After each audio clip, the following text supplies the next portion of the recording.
Howdy, folks. Welcome to Adventures in Alberon, Courts of Everest. This is our original D&D campaign.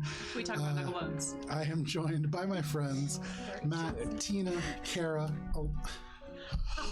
You were very close. And Matt did this on purpose. And Alana. Yeah, I know. It throws me off.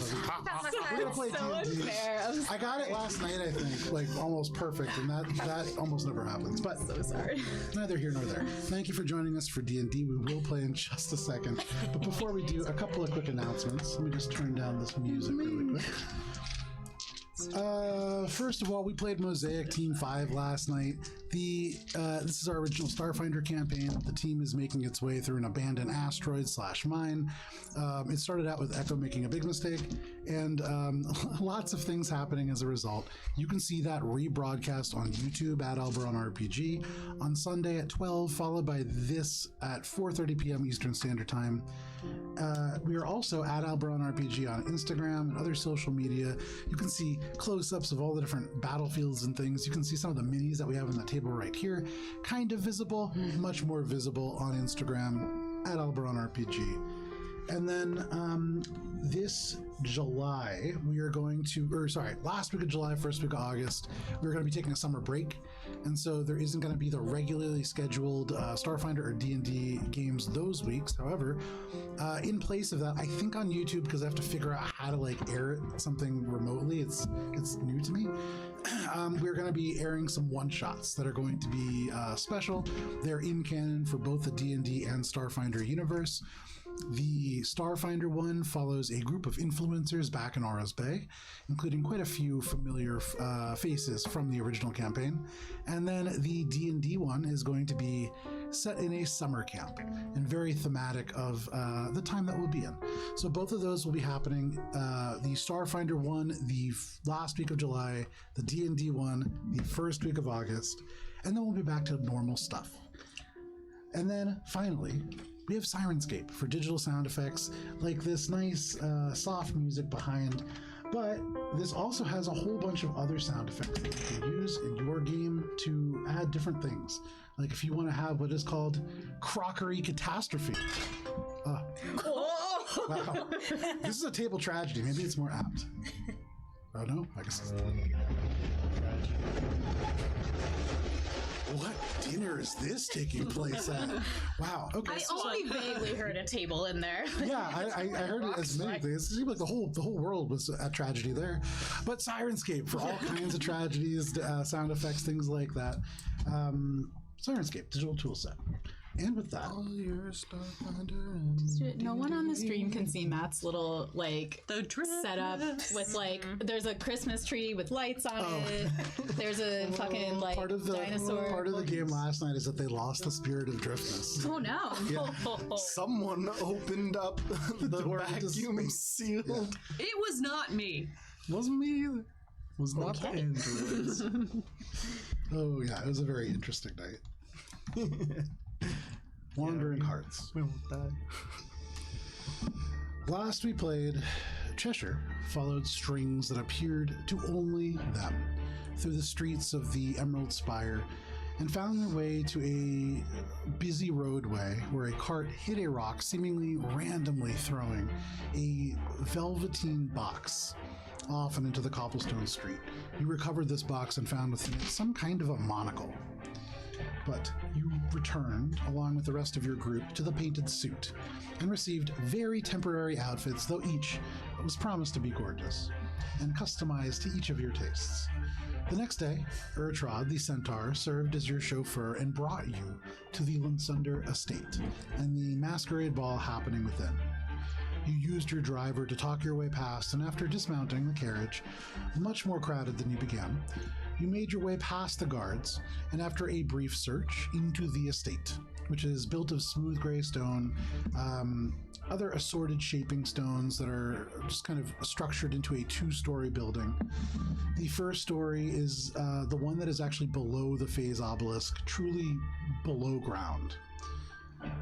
You see that this is an opulent place as you walk through. High ceilings, intricate molding, slowly filling with even more intricately dressed people.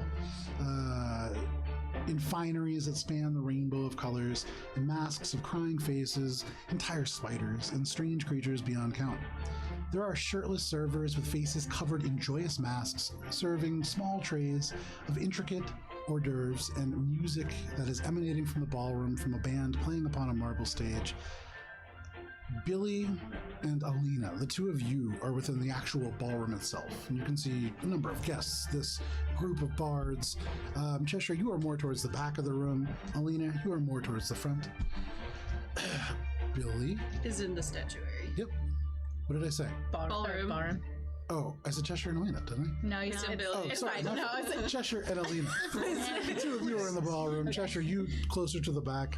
Alina, Billy, you are in the statuary. I'm going to get this right. I swear to God. Billy, you are in the statuary examining a statue. Minka, you were sort of transfixed by many books, although you did notice Ori wandering off and into the blue room. And Ori, that is where you are.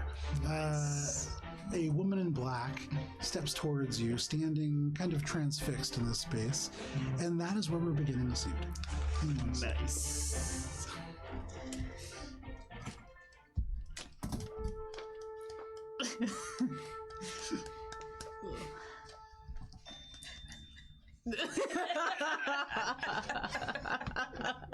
Ori, as you gaze into the brown eyes so dark that the pupils appear to be sitting in oil, you feel them skewer your soul. You are charmed. The alabaster skin is the only thing in the room that seems to catch the light, and guests and books and the shirtless servers fade into the background. The music slows and distorts and becomes drawn out, like a record player spinning down. But that doesn't even matter to you. She's paying attention to only you. The ruby pendant glints against her chest, and as she steps forwards, you can see into her eyes. She speaks, "What a gentle mind. What a gentle boy. Come, I'm hungry." And she pulls a finger under your chin and just strokes it, gesturing you. You kind of follow. Is there anything that you're doing? You are charmed, and so you do regard her as a very close ally. No. I'm like, yeah, sure, you're beautiful, and I think I love you.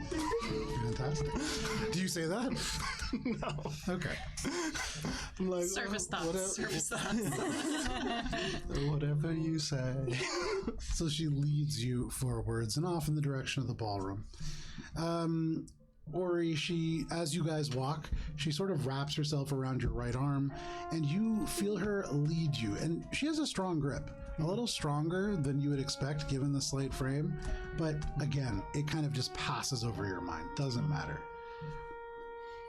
You enter the ballroom, and that is where you see Ori and this woman in black. You saw Ori maybe like 20 minutes ago go, "We don't know each other," and dip down the hallway. And so very different sort of demeanor happening here. I would say Minka.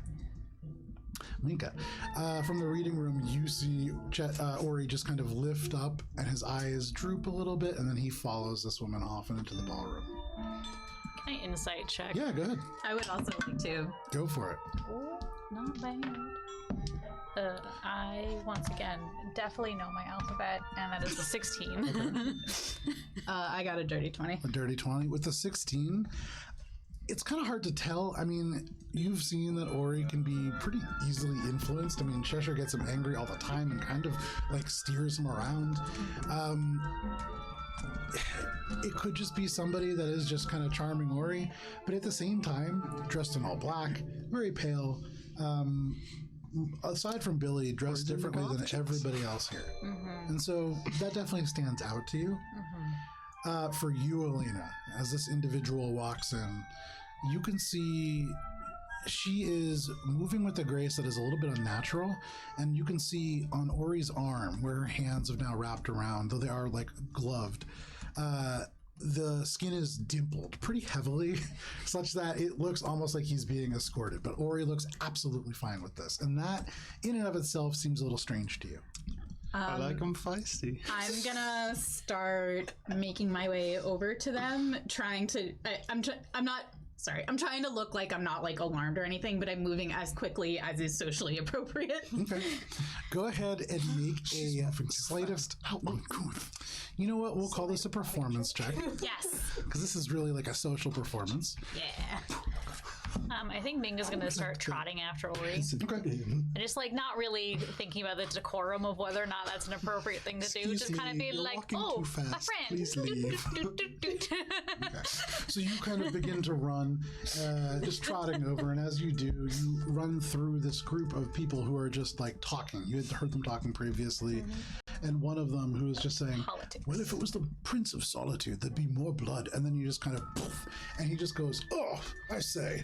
And did you say anything? I say, excuse me. Just going. And like the jacket, and this kind of hair kind of mask turns away from you, still smiling but clearly mad. But you head off and towards the direction of this pool room. You see Ori just disappear around the corner right as you enter. But The most beautiful. you make your way across the ballroom. What was your check? 24. 24. Okay. So there's a number of people who are beginning to enter here, and the crowd is steadily growing a little bit heavier. However, you time your movements in such a way to kind of just skirt around the side. You make as if you're going into the bathroom and then kind of wander back out. And I would say, actually, if you take the long route and go like past the bathroom and then through the statuary and then through the bathroom, you do come across Billy. And Billy, what are you doing in there? I think eventually Billy like sort of walks away from the statue and then like catches it again. I roll real low on a stealth, so I'm just being real obvious about like, Wow, look at that statue! As you look around, it's just this muscular elf woman locked in combat with 3 goats. And actually, as you like look around, there is a little plaque on it. Do you read Elvish? no. And so it has some letters on it. So on my way, I'm sorry. Billy seems particularly captivated by like the arm muscles on the elven woman. Just, Yeah. So on my way to Ori, I'm passing by Billy. Yeah, so the way that I'm kind of like thinking about this, you are doing this in the least obvious way. And so if you want to go from where you are to where Ori is, you would be crossing straight through the middle of the ballroom.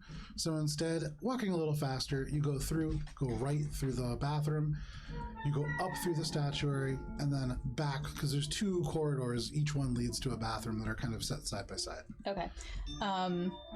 So as if I see Billy, I'm gonna grab her by the elbow and walk her with me. And while we walk, I'm gonna say no. And while we walk, I'm gonna say something's wrong here.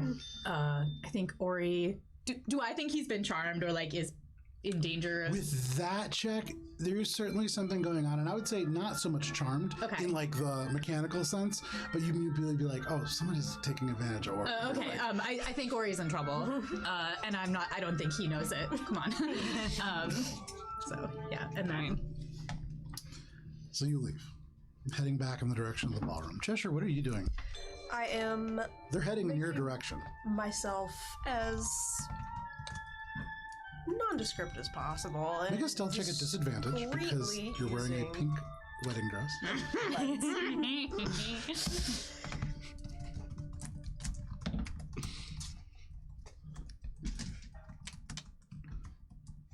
What was it? This is a stealth check. That's a 21. Okay. Bards.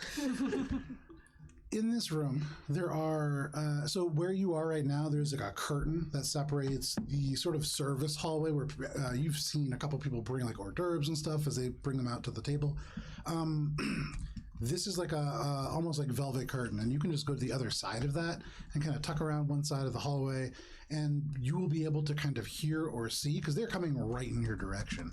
And in fact, I would say with that check, as you're like moving around and thinking about how to stay hidden, you get the sense that they may be coming right through this curtain and into this service hallway. And so with that, if you duck behind the curtain, it is a T intersection. There is a door that is diagonally like 15 feet to the left. And then, of course, this goes further down. You can see like a room full of just different... second here. This is a big house. A manse. A room that has sprawling polished redwood tables and maps and all kinds of things. And it is lit with all kinds of sparkling light.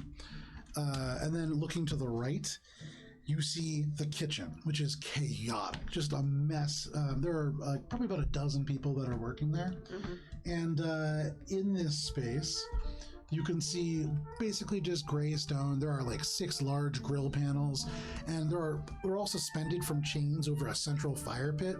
And you can see people have like changed the levels depending on what they're cooking on each one to like prepare different elements of what is being served. And right now, you can see there is what looks like a whole bunch of ducks that are cooking, and you can smell cumin and what smells like other kinds of spices. And it smells great coming from there.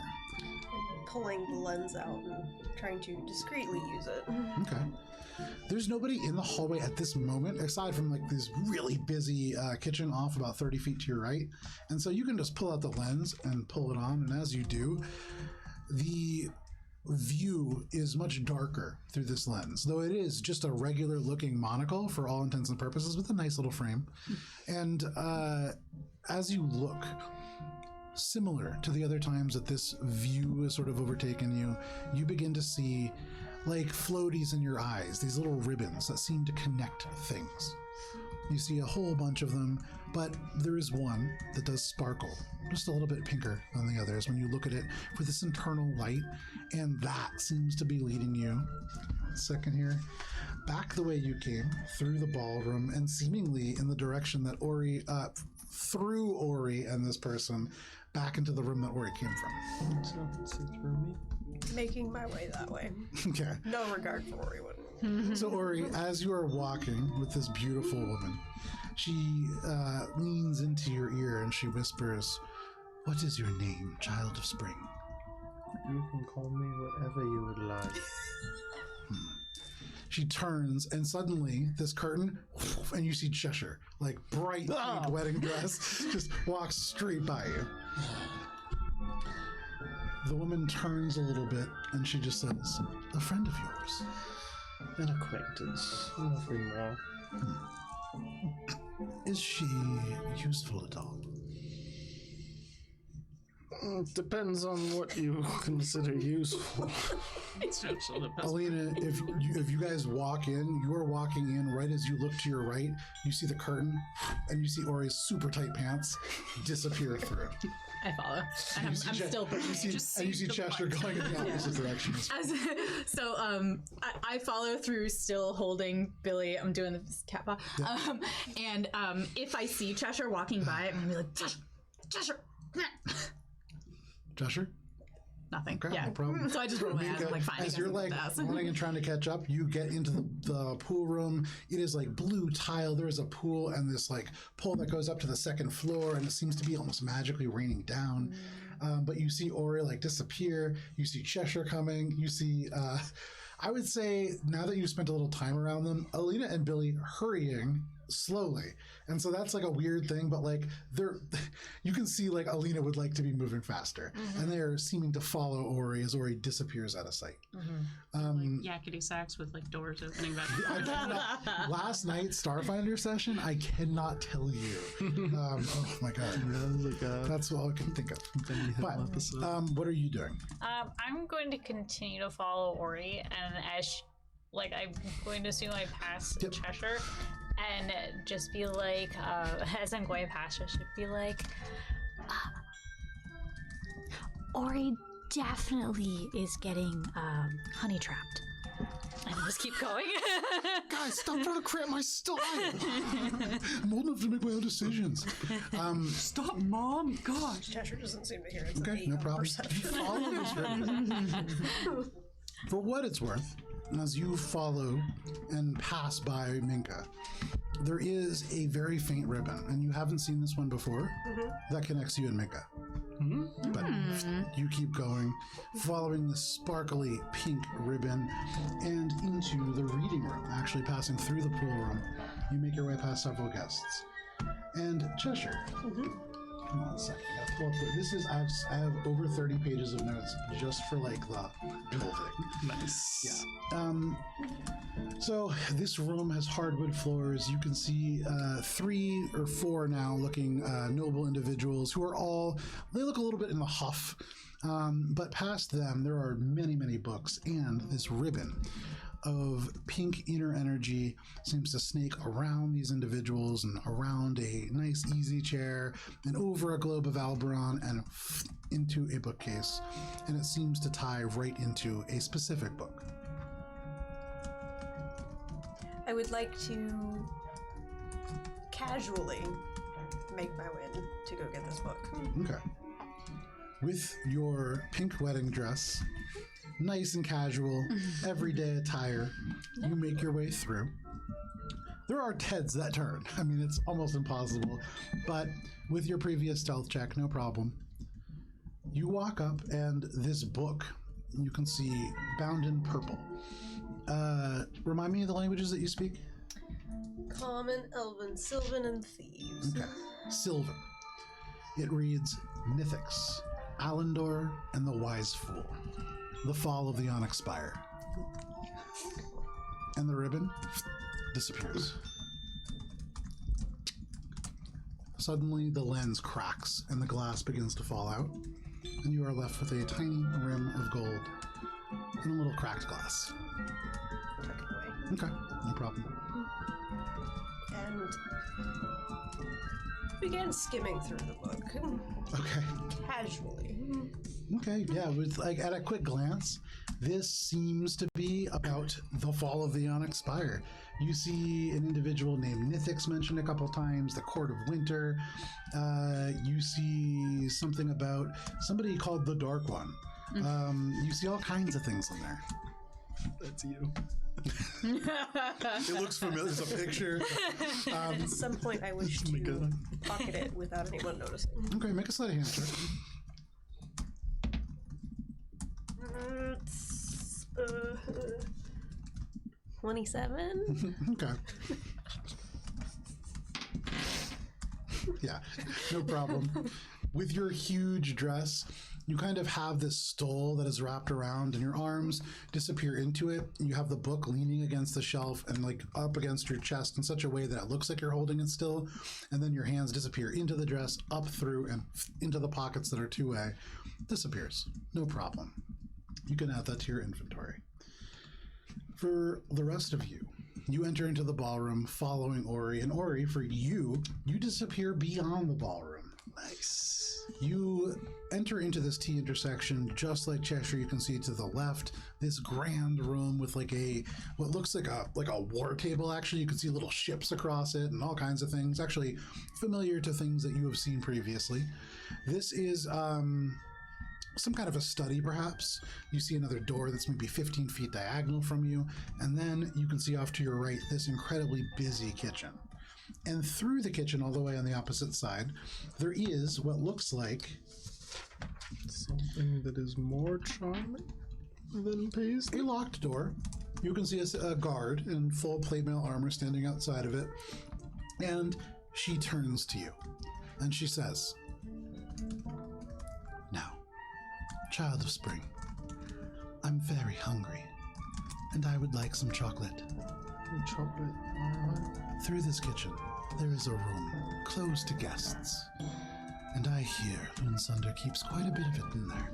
Could you please get me some? I would very much like strawberries dipped in chocolate." I would part the heavens themselves to get you strawberries and chocolate. "I know you will, dear." And I'm off. She puts a hand on your shoulder and she says, "While you're there, as you dip these strawberries in chocolate for me, there might be something within that fountain. If you see something, could you retrieve that for me as well?" Something. "You'll know it when you see it, dear. And be careful, I hear that chocolate is quite hot." And she releases your shoulder. Hot chocolate. Oh no. You make your way into the kitchen. No problem. Is that towards the guarded door with the guard? Oh yeah, so you are walking towards this busy kitchen. People are yelling. You can hear one person. Hang on one second. I'll pull up the mid kitchen. All right. So how should I go about this?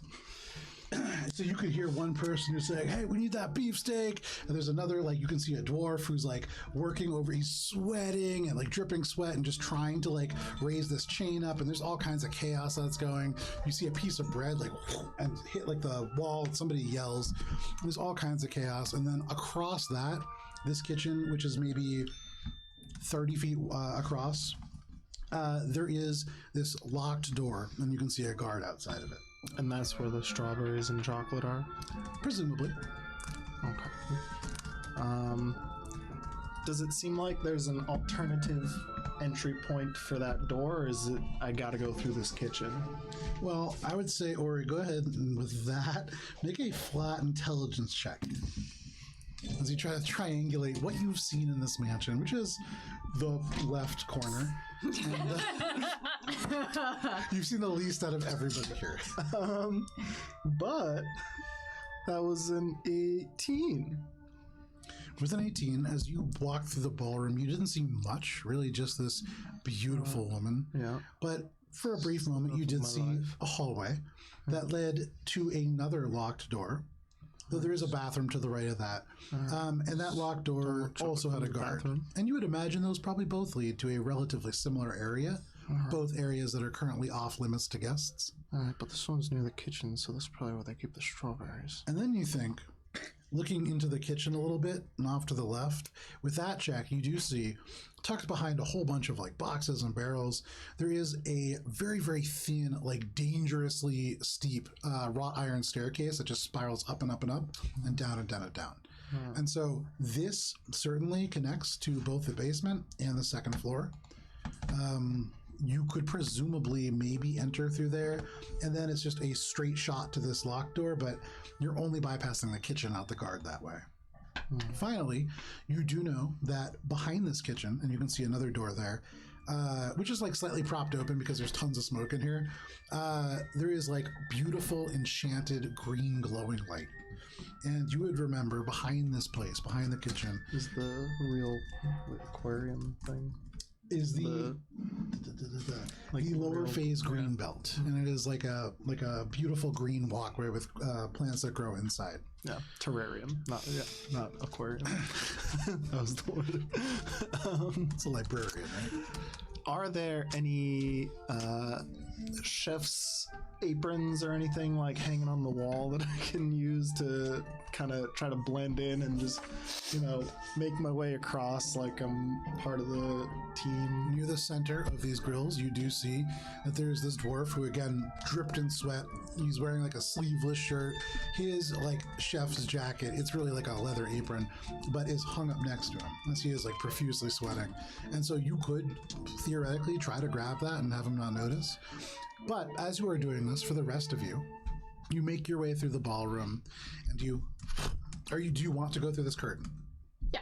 Okay, no problem. Alina kind of cat-pawing Billy through the door, the curtain aside, and you enter into an empty hallway. Off to the left, there is a red room that seems to be dappled with light that has this beautiful table and all kinds of like little model ships on it. And that is like a good maybe 50, 60 feet down the hallway.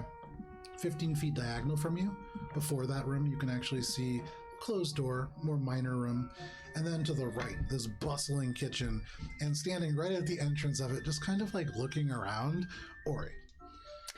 I'm going to like turn up all the performance skills that I have and be like, Ori, there you are. Did you get lost? Come on back to the party. Completely ignoring. I am walking into the kitchen, acting as like I belong here. Okay. Billy's This is gonna my try shit. running up I'm and going to grabbing try to him. Yeah, I was gonna try to grab the it. coat and put it on and start just chefing around, So making my way across. make athletics checks, the two of you, because you're trying to cross 25 feet before Ori is able to just press through the door. and the door is open, so really you're just like crossing the threshold. Walking Can in, I, grab the roll coat. Can I do a big pronk to get over there? I mean, I would say it's not. I mean, yes, but Because it's not. the pronking feature lets you jump farther. Yeah. So like, Sure. I would say go ahead. I'm not going to give you add 1 to whatever you roll. Nice. It's not going to be advantage okay. because you can't really like pronk super far because you're going like around the hall. No, that's fine. It balances out the -1 that I have. 18. 18, 13. 13. With an 18, you just actually. I would say Ori. Do you hear clap clap clap clap right behind you? Are you trying to like hurry up and get into this room? Anti-wingman. Make a dexterity saving throw. Fucking coming in to ruin my chances. Make a with dexterity my- saving throw. Sounds like Rory doesn't fuck. Oh, dexterity save? Yeah. 14. Alina, you grab Ori by the arm right at the threshold, and you just kind of tug him back. And he, from anybody looking, they would see like fingertips, and then right back into the hallway. What are you doing? I'm gonna. So we're in a hallway, right? So I pull him through the doorway, and can I like push him up against the wall next Yeah, to the sure, door? no problem. Okay, so I do that, and I'm like, "What are you doing? What are you doing? What are you doing? What? Wait, tell me. Spying on me? No, just tell me what you're up to. What's You your can plan? see at the edge of the kitchen this like wheeled cart up to the counter, and people begin to load like the duck on there. And so you'd imagine within a couple of minutes they're going to start like wheeling this out and past you guys. So you only have a couple of minutes for what it's worth. So I'm gonna be like, "Who's that woman you were talking to? You don't. What do you care? Do you know her name?" Yes. Well, why do I have to tell you?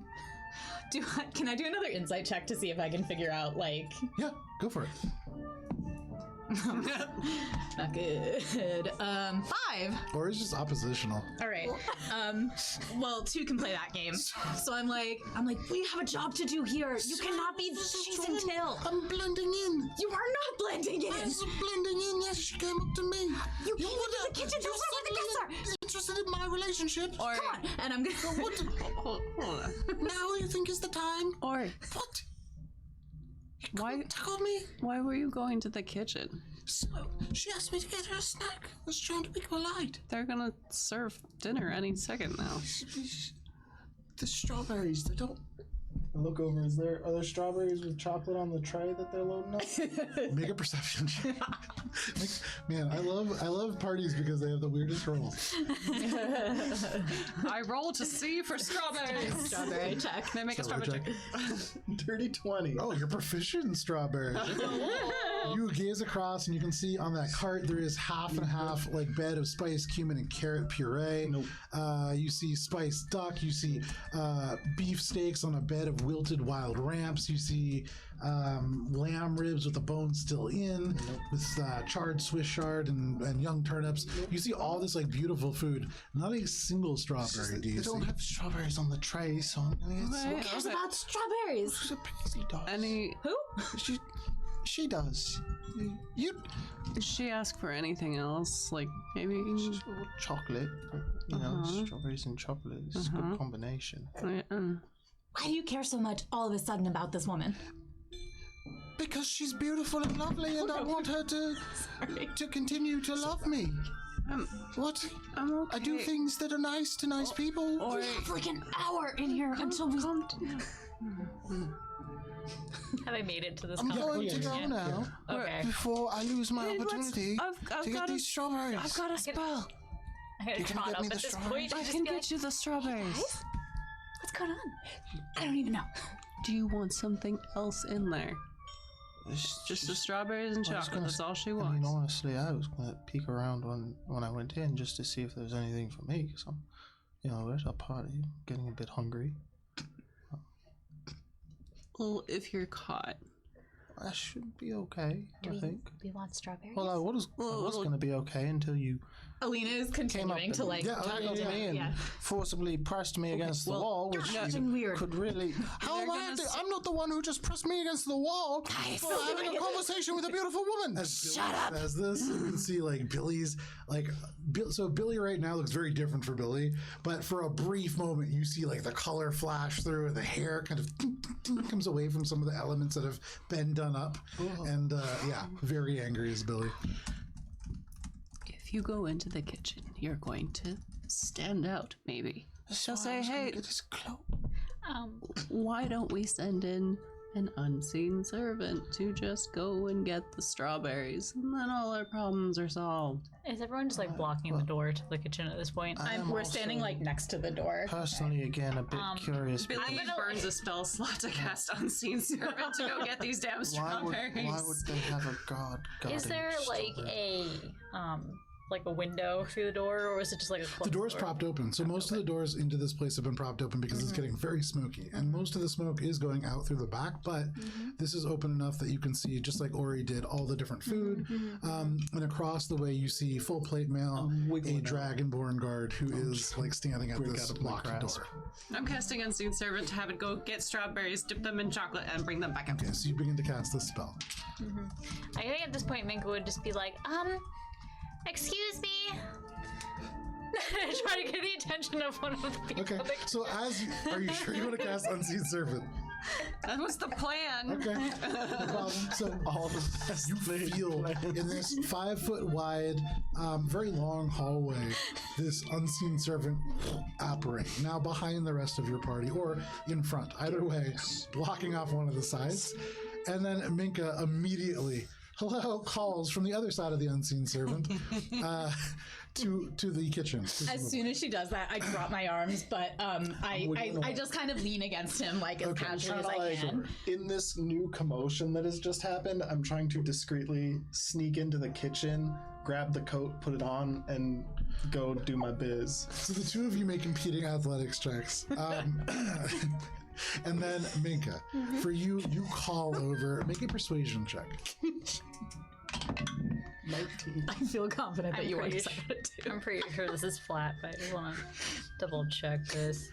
It is flat. 12. Okay, so in this moment, you can see this dwarf dripping sweat turns around and he just goes, "We're busy.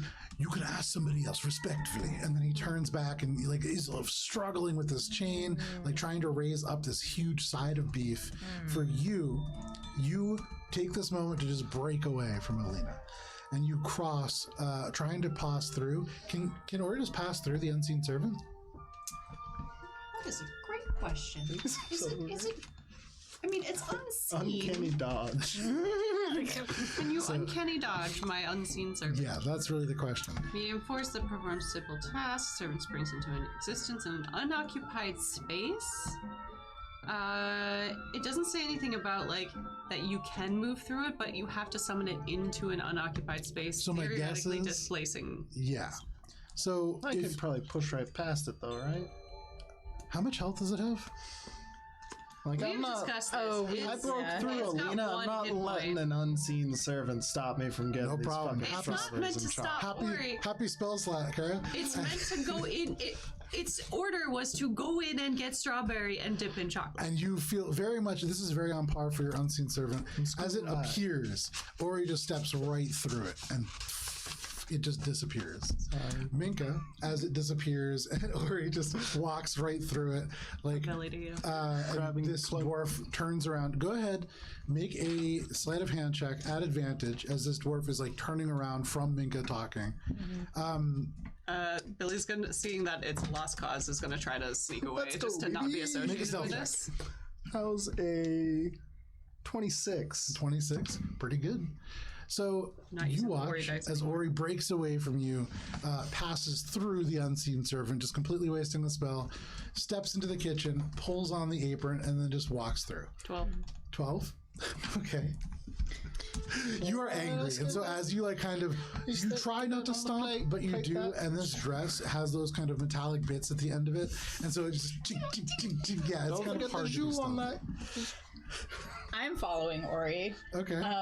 And how ridiculous does he look? Because he's dressed in like Super, finery super. with just an apron on But top for of what it. it's worth, Ori, it's not that he is stealthy, and it's not that he is blending his way in. It's that Ori is he's one of the guests at this party, and he's very rich, and he just walked in like he belonged here, and none of these people are going to risk their jobs to tell one of these very wealthy guests to like not help. Okay, so I'll lean into that and just kind of like try to put on an air of like, fuck you, I'm like rich and important. Sure, no problem. With Ori already doing this, Yeah. you in this like fabulous gown, no problem. The two of you like very conspicuous in this space. The polar opposite of Billy's plan is happening right now. Okay. So instead of an unseen servant, it's two very seen players Yeah. walking straight through. And as you do, you are approaching a door with a dragonborn guard in full plate mail. I'm going to try to play it off like Ori is drunk and that I'm like like, isn't this just the night for this? I mean, come on, dear. Like, You see just people try to. just like rolling their eyes. Yeah, They yeah. smile a little bit, then like roll their Yeah. eyes as you walk past. Exactly. So like camaraderie. And so that's how I'm gonna play it. And I'm gonna try again.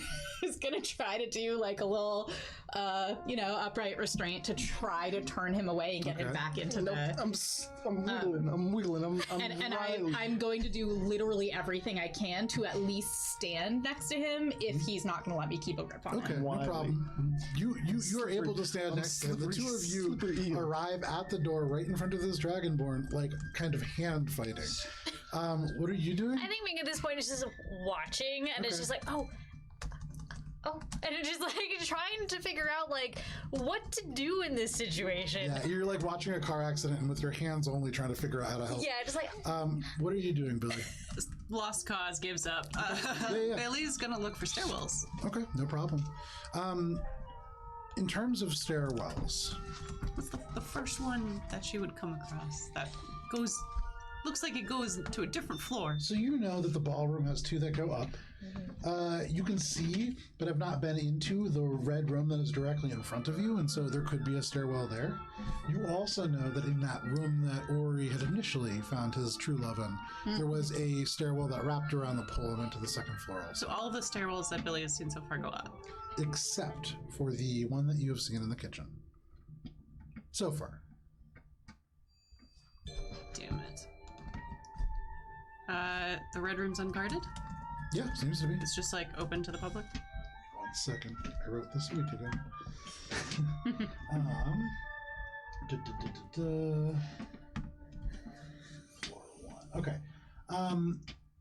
So as far as you can tell, this seems to be one of the rooms that doesn't really have a whole lot of people in there.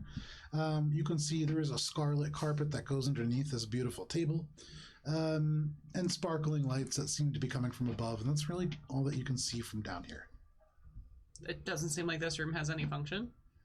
I mean, it has a table and all these little like model ships on it, and seems to have other things perhaps, but you can really only see like the room opens up to the side. You're looking down a long, narrow hallway, so you're just seeing like a very slim sliver of this room. Okay, you walk down the hallway, no problem. Like to go into the room. Yeah, I think at this point, seeing Billy go one way and see two people go the other way, yep, polar opposite. Minka's gonna go stand in the middle of the T and just kind of like look both ways. For map keeping purposes, if you are standing at the T, that puts you literally at a T intersection, the way into the ballroom. Yep. And then there's one way that Billy is now walking from that position 5, 10, 15, 20, 25, 30 feet, and then entering into this other room. If you turn the other direction, 20 feet away is the kitchen, and then 20 feet across the kitchen stands Ori and Alina. And so you're standing between the two of them. Yep. No problem. And I think at this point, Minka is gonna be like doing like this the most awkward check, Make a perception check. and then looking, trying to keep an eye out for like people, but also be like, where did the woman go? Yeah. Ooh.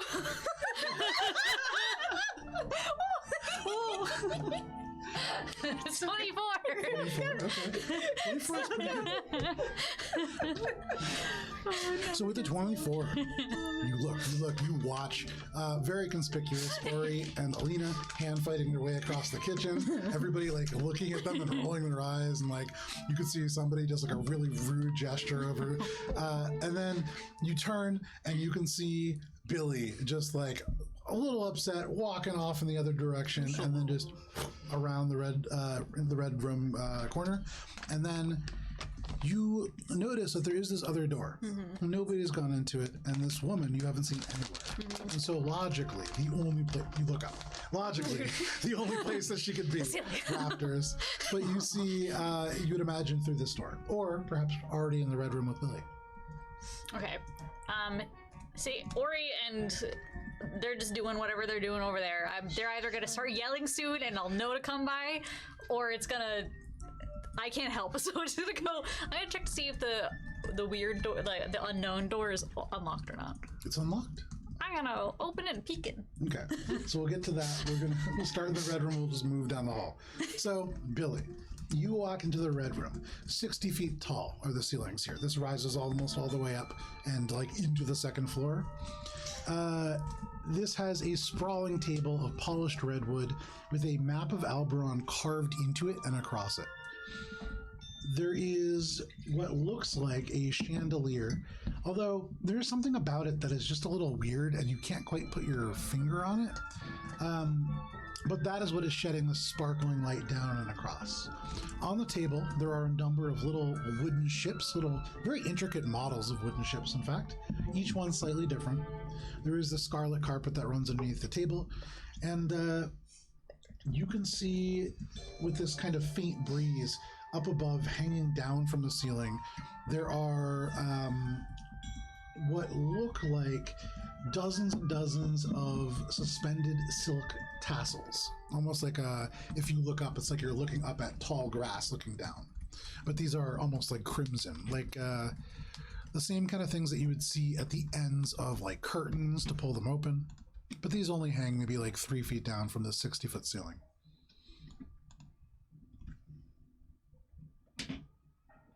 And every now and then, as there is a slight breeze here, these seem to kind of sway, and it does look very much like grass.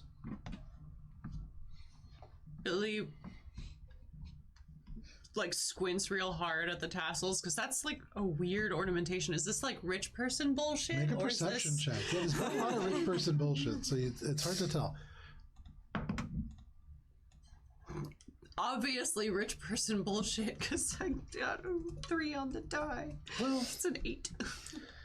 It looks like, hard to tell. I mean, from the kind of glint of the chandelier, it does look like these are silk, and so probably just like a sign of wealth. This is like braided silk tassels.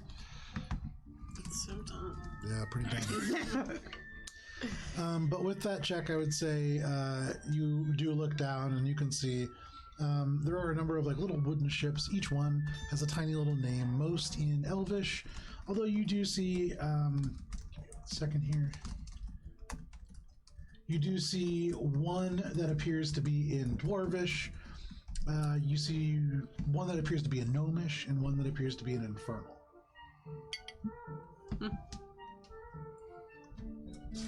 And then from this room, there is a hallway that leads back into the blue room.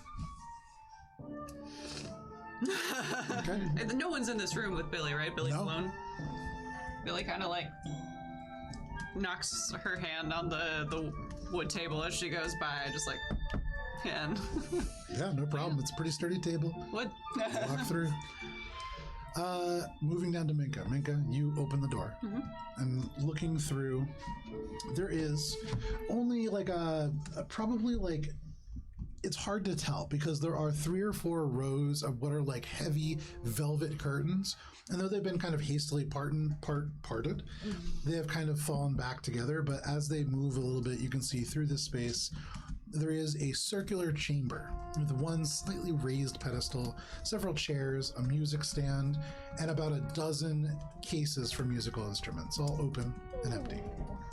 This seems to be like a very acoustically oriented room, and perhaps a place for the musicians to warm up.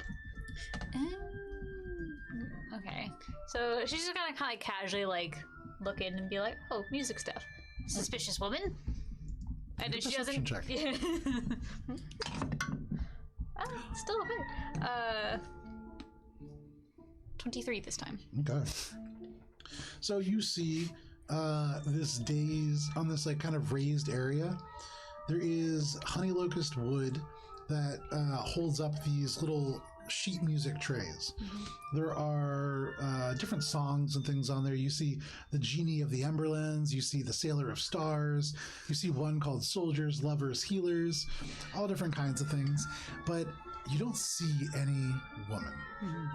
You look up and you can see this is the sort of tower structure that you saw from above. This goes almost 90 feet up, and at the very top you can see what looks like probably tall ovular windows at one point, although just the frames now, they are open to the air and to the city air. You see there's like a number of rafters, and at the very top like a metal sort of structure that at one point you imagine probably held a bell, but no longer. And that is what you see.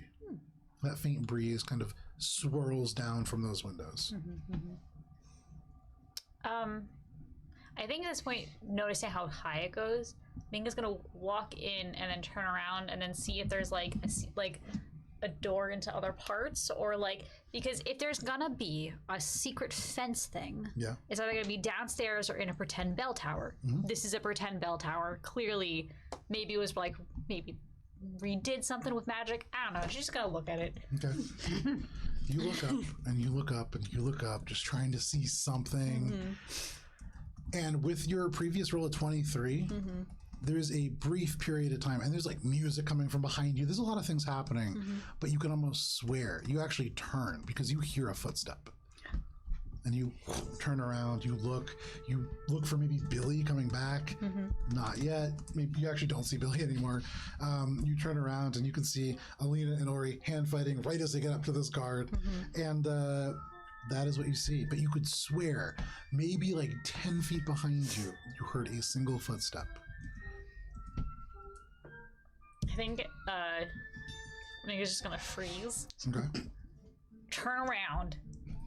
And then, assuming not seeing anyone, just be like, Unseen servant. and then be like, okay.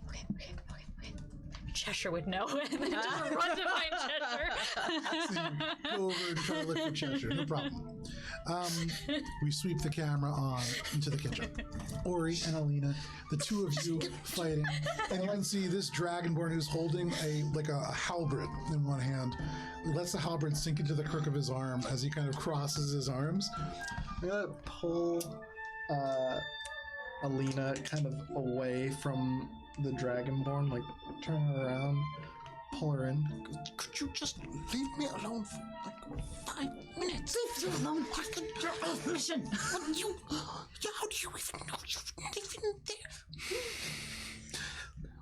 Look, I understand you enjoy watching Ori fail at every opportunity, but I would really prefer it if you stayed as an audience member instead of an active participant.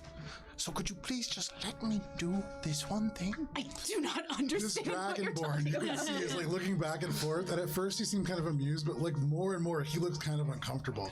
And then there's a certain point where he just goes, "Guys, Just one moment.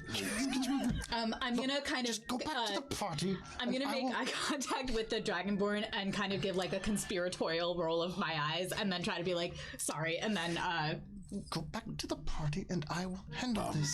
this seems like a private conversation." Yep, that's why we're leaving right now. You will leave, and I That is will not finish what is what I happening came here. here for.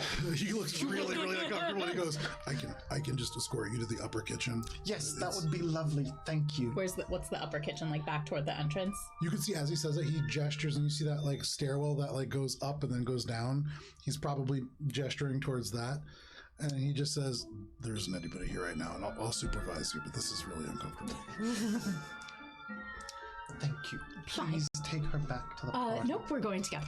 I have work to do here to finish. What? You said you had Lunsunder strawberries. himself asked me. You need to figure this out upstairs. So come on. And he like begins to walk. He sort of like takes a step, but then is waiting for you to go in front of him. I have work to do here. Respectfully, Diatre has asked that nobody attend the chocolate room today. Yes, but that is specifically why I'm here. Diatre asked me to come and get a sampling for a particular guest of his. Make a oh god, my two games are getting confused. Persuasion? Deception. Thank you. Hella deception. Yeah, deception. Well, because it's in Starfinder, it's diplomacy and bluff. Yeah.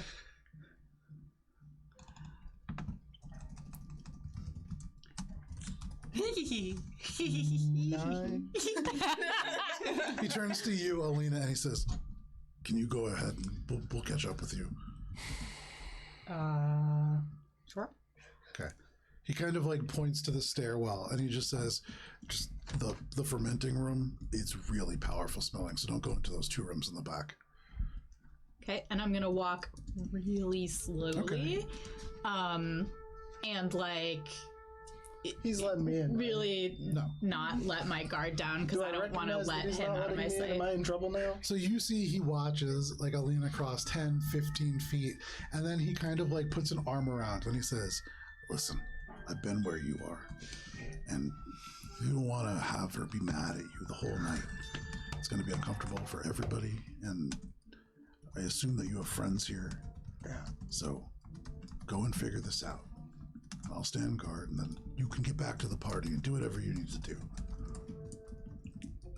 All right.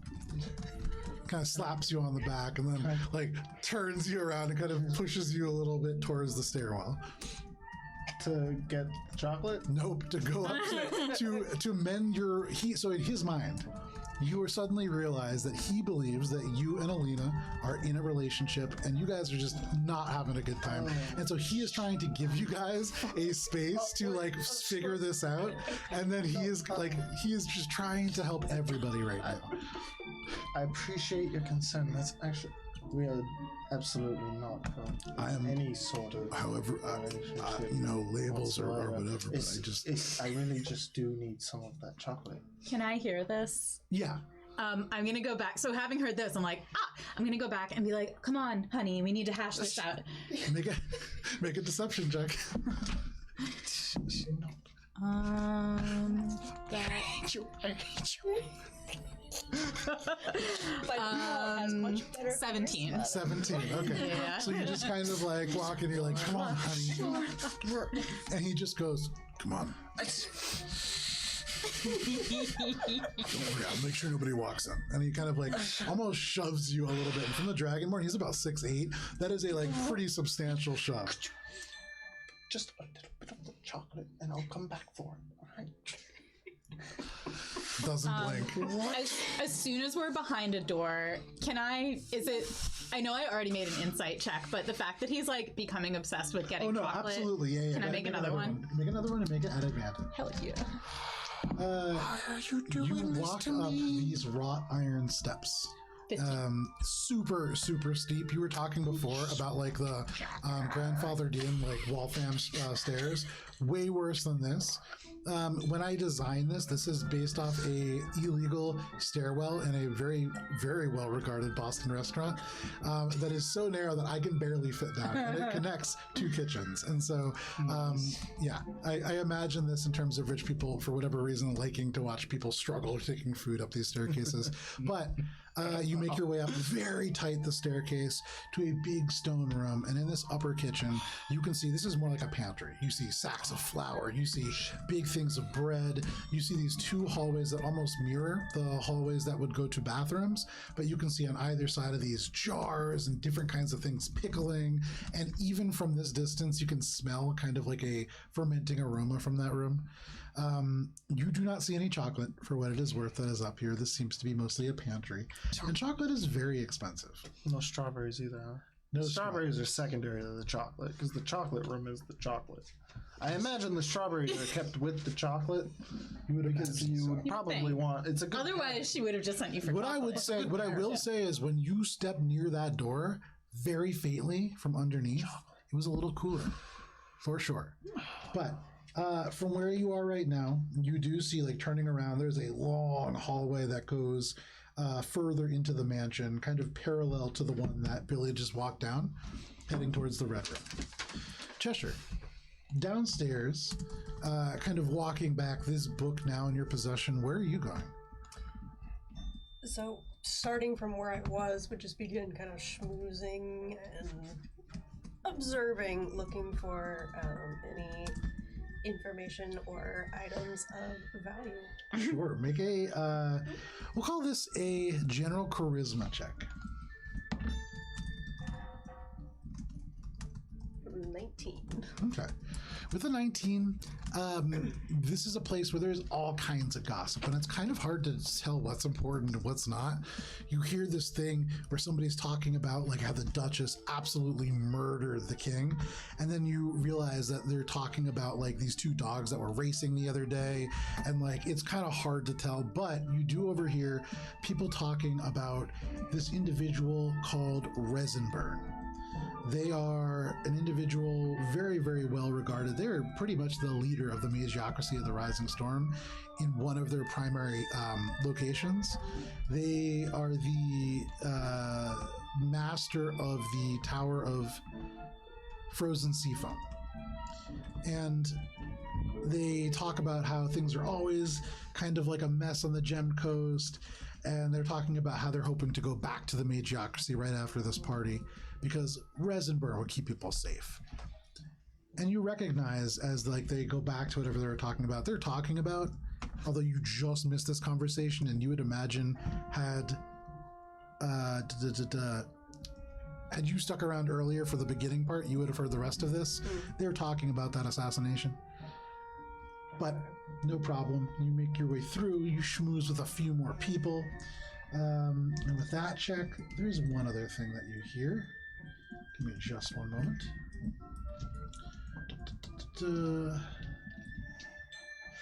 So there is a point where you are passed by a gentleman who reeks of stargrass.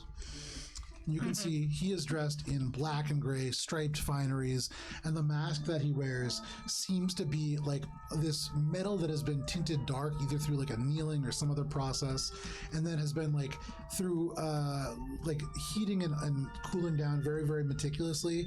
It ombres from like a dark blue to like this light green up at the tip of like a very long nose. Hard to tell what kind of a face this is, but certainly humanoid of some kind. They reek of stargrass. And you overhear them talking about how if you can answer the riddles, you can get into the green room. And that's what you hear with the 19. All right. So, zooming back to you, Billy, you make your way back towards the blue room. Second here. How come it's called the chocolate room, not the brown? So technically it is called the yellow room, but No, they called it the brown room, but people kept going in there for other reasons. So. man, after like the third party, they were like, "We're not cleaning this up again." Can't even tell what's what. That's not chocolate.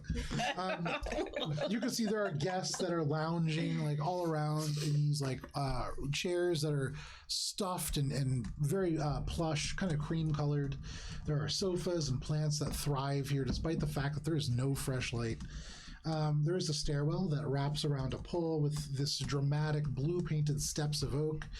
And you can see up the stairs, the floor seems to have rich blue carpets, blue sofas and chairs, mahogany walls, and then various other bits up there.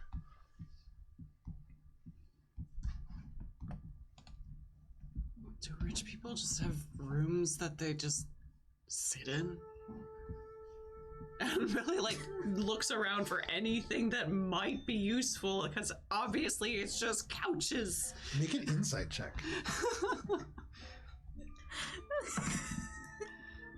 Oh God, Billy. Why do you roll so low? 12. I mean, you look over, and in this room, you see a water genasi who is wearing like this beautiful, like almost toga-like attire. You see an individual who you've never seen anybody like this. They have what look like almost like webbed ears, not webbed, but like there is a sort of aquatic appearance to this individual. Billy, you've never seen or even heard of a Triton, but very blue skin.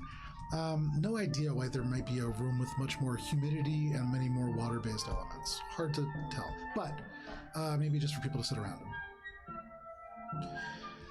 Anything you're doing in there? Nope, I guess not. You puzzle over what that might mean. Billy moves on. Yeah, no problem. You continue to push forward, just walking the circuit here, like an elderly person on a Sunday morning at a mall. I'm sorry, Billy's rolling real low and there's nothing of interest. And you make your way over to the reading room. At least you look damn good while you're doing That's it. true. Yeah. And you're definitely turning heads. There are people who are absolutely like turning and watching you walk by, but. Zooming back over to you, Minka. What are you doing? Okay, so getting a little bit spooked by a random footstep. I think Minka would head towards the red looking room first to see if Billy's still in there. If there's no Billy in there, then she's gonna go back towards the pool room. And if there's no one familiar in there, I think she's just gonna be like, oh no. And then be like, okay. At the very least, I can find something, and then probably go up the stairs. And see if she can get maybe either like a higher look down to see if she can see more people. So you're trying to go where? So she's gonna go to the pool room, and if she can't see anyone familiar, she's gonna try to get the high ground and see if she can get a better vantage point to either see a person or see something interesting, so she's not just lost at a party. No problem. So you make your way kind of up the stairs. There's nobody else up, and you do get a couple of like looks as you go. You do see, for what it's worth, there are other water genasi here. At least 2 of them. But you make your way up the stairs, kind of leaving that behind. And as you get up to the top, you just kind of peek over, and there is a guard in plate mail who is in this upper room. You can see like these blue cushioned sofas and stuffed chairs. There are faceted glass teardrops that like hang down, each the size of like a coffee table, suspended from 5 gold chains on the ceiling. The water that is coming down from the top, you now see, is coming from these tiny little holes in the ceiling panel that is right above, and seems to just be maybe filtering through. Hard to tell where that's coming from above. Although it does smell as it comes down through here of lavender slightly. And then you can also see just behind this guard, there is an open to the air, or not open to the air, but open to the room pond. There are a few little moving shapes within that, and that is most of what you see. I would say you also notice there are doorways from where you are coming up that lead to the north and to the south. Less doorways and more like it is a long hallway that continues to a set of double doors that are currently closed. But from your staircase, you can really only see this blue room. And this guard has not noticed you yet, but you would imagine probably there so that you cannot continue. Yes? Sorry. It's okay. Okay. It's the worst phrase. I don't know if I want to know. Oh, okay. Yep. I looked. I'm going to. I think at this point, Minka's just going to be like, okay, I can't see anyone. I have no idea what's going on anymore. I've lost everyone. She's going to approach the guard.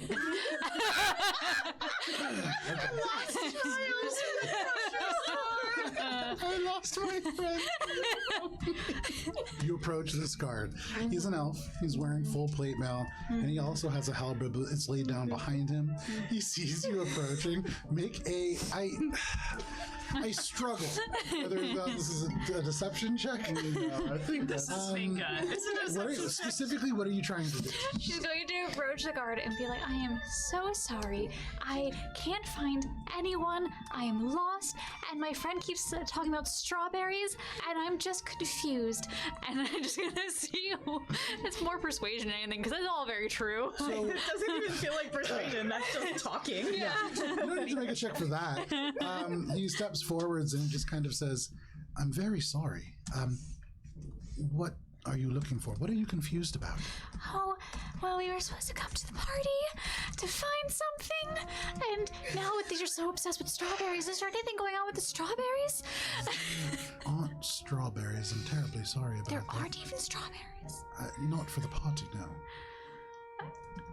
Is there somebody maybe responsible for you?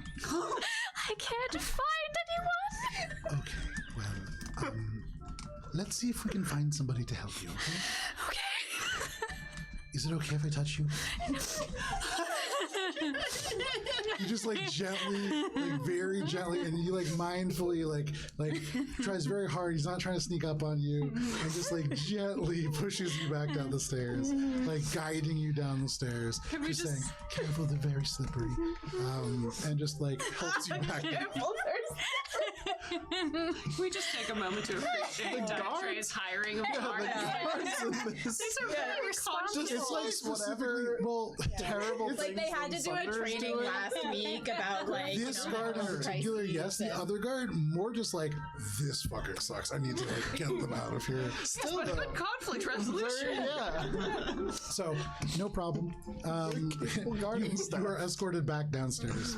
And he just says, so who are you here with? Is there a adult? I think Minka's just gonna like just keep fanning herself, and she's like, I was with Lord Electon and Rhonda.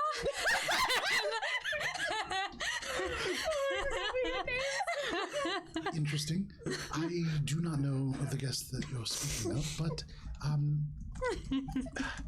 let's find somebody who can. He walks you down and like into this lower floor, and he's gonna walk you in the direction of the ballroom. So as you have that adventure, Are they coming up on Billy? I would say you are in the blue room, and so as you are walking towards the reading room, you turn around because you hear like breathing, very deep breathing. I hear Minka breathe. Suddenly you feel in danger, and you turn and you see Minka being like escorted down by a very concerned-looking elf who is like looking for somebody seemingly to help. This is obvious, right? Like, Yes. no, it's like, You about face and turn over, and if you're making your way meaningly like fully towards, he's like looking for somebody. He makes eye contact with you, and he says, "Excuse me, are you with this individual?" oh, yes, I'm so sorry. It's quite okay. She seems to be quite overwhelmed. She's led a very sheltered life. This is her first party. Are you Rhonda? No, but I'm with Rhonda. Perhaps you would take her to the bathroom. Of course, of course. Come on, sweetie. Passes you over. Don't even have strawberries. I know. We'll get you some strawberries at home. Make a persuasion check.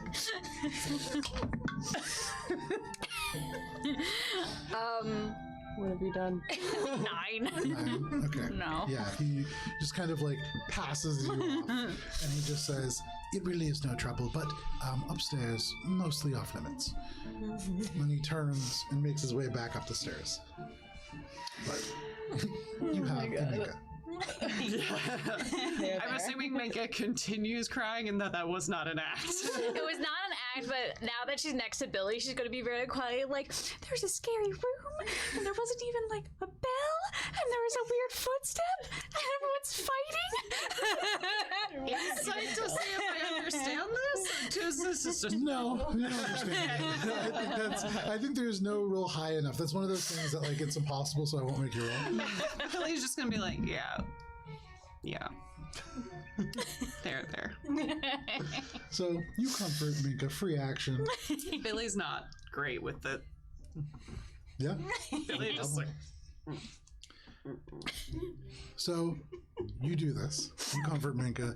For you, Alina, and Ori, you find yourselves upstairs in a very quiet pantry.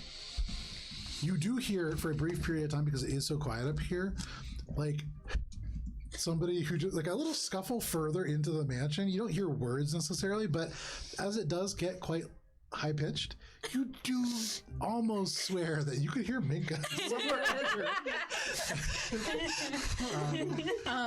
I got a 15 on my insight check. Okay. Certainly there is something going on. You've seen Ori smoke a lot of stargrass, so maybe it's that. Maybe Ori's really drunk, but something is certainly up. He's altered in some way. Okay. Completely ignoring Alina, now that I am in this new environment, is there anywhere that I could alter my game plan to get the strawberries from above? Make a general intelligence check. Like, I'm looking around for, like, hidden passages into from above. Make an investigation check. Oh, man. I'm using my eye for detail. Right. I'm, like, rummaging through this room, seeing that, like, we're An empty. investigation check, yeah. So, Are you like Mission Impossible into the chocolate room? I hope so. That is a 15 Okay. for any hidden shit. This is a pantry, and so you do find in the top shelf, you open a cabinet and there are all these jars with various spices in it, and it smells like overwhelmingly, it's powerful. And you find hidden behind two of these jars a tiny little square of chocolate wrapped up in a small piece of cloth. But like so small, It's gonna be like insulting to give it to Paisley. it's like starting to melt in your hands a Oh little my bit. god! I can't go to her with this.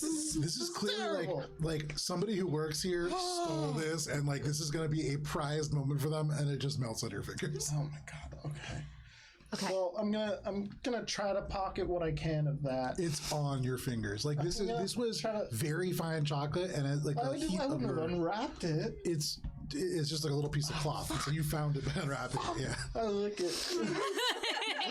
it tastes great for what it's worth. It tastes phenomenal. This is something that is like, though it is a Now I lighter brown really color, find this chocolate. rich in chocolate, and there's like a vague fruitiness to it that's kind of hard to put your finger on, but fantastic.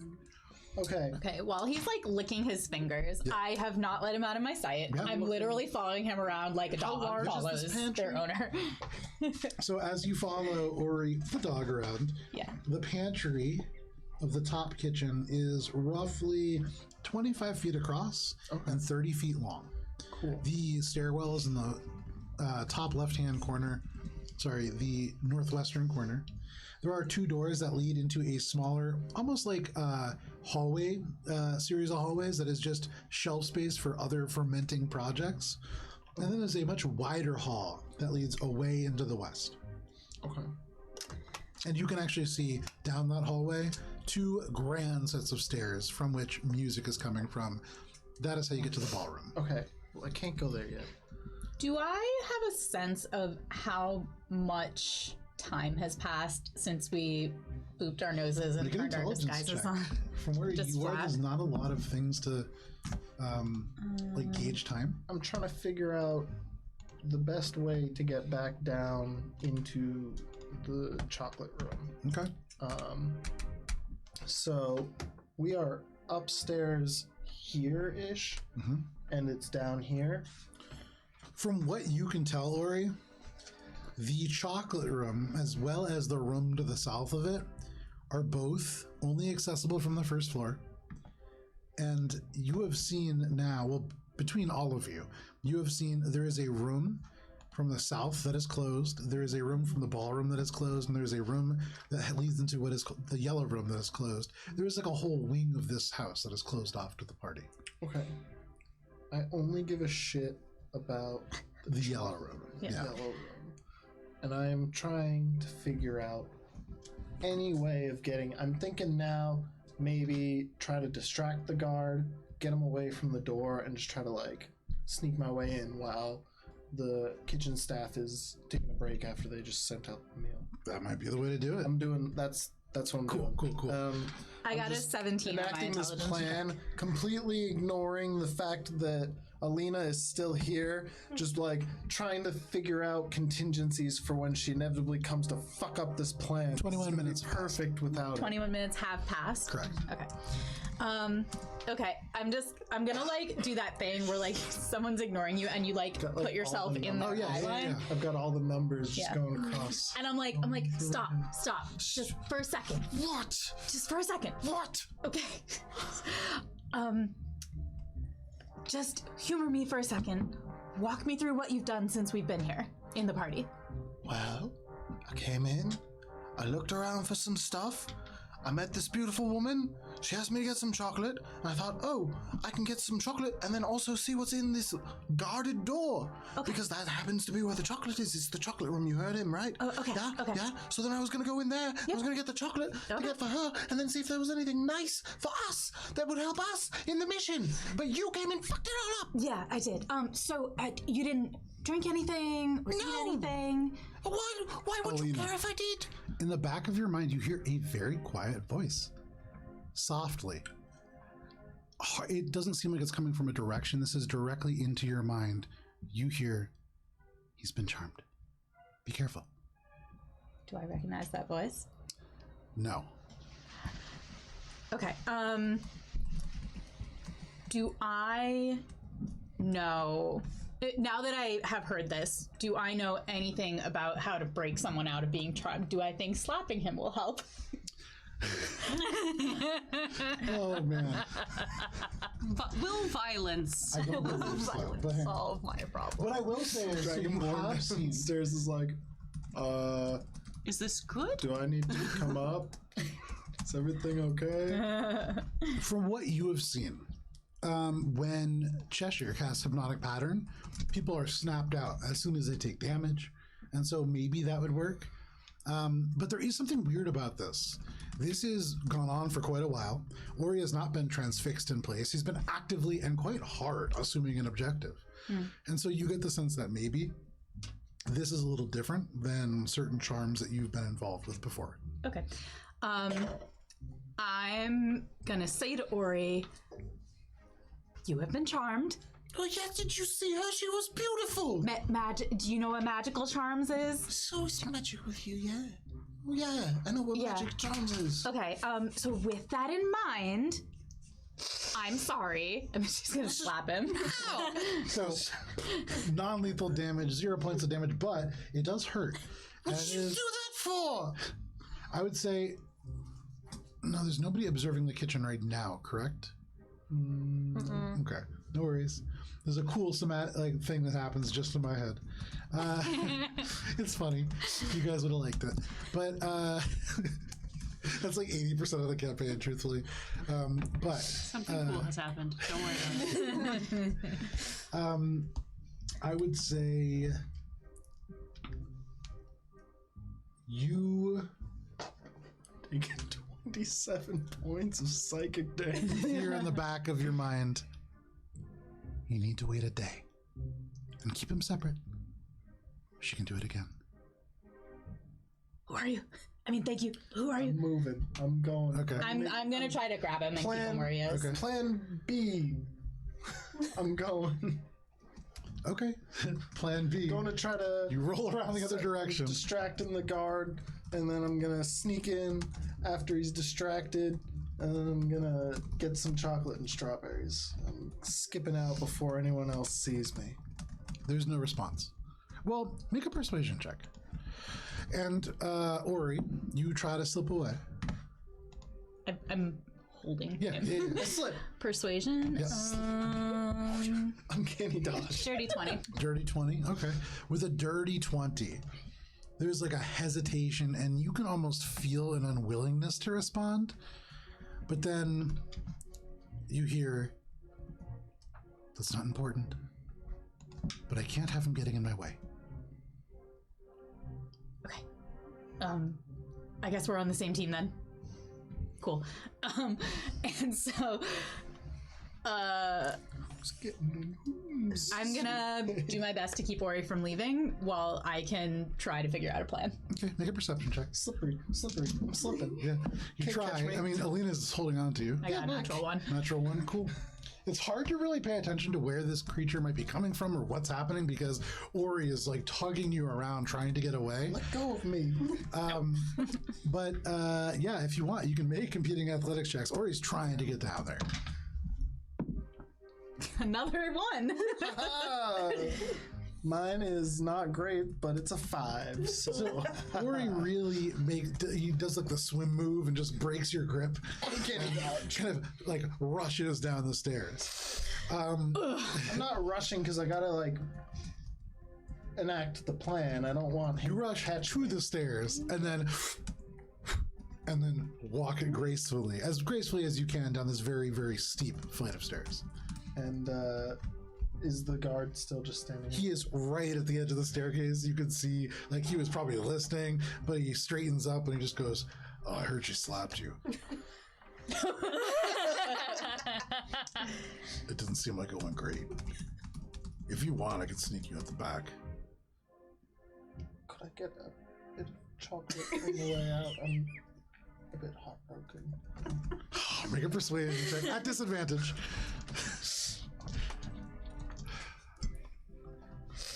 I love this accidental melodrama we've created. I was like, oh, maybe I didn't write enough like cool moments in case they're not doing anything. Okay. But Okay. Cool. It's a 16. a 16. You can see this dragonborn, scaly face, kind of like almost reptilian quills that drop down in place of where there might be hair. And as he looks at you, the eyes are kind of hard, but they soften just a little bit. And he just goes, "I'll get it for you, but you have to."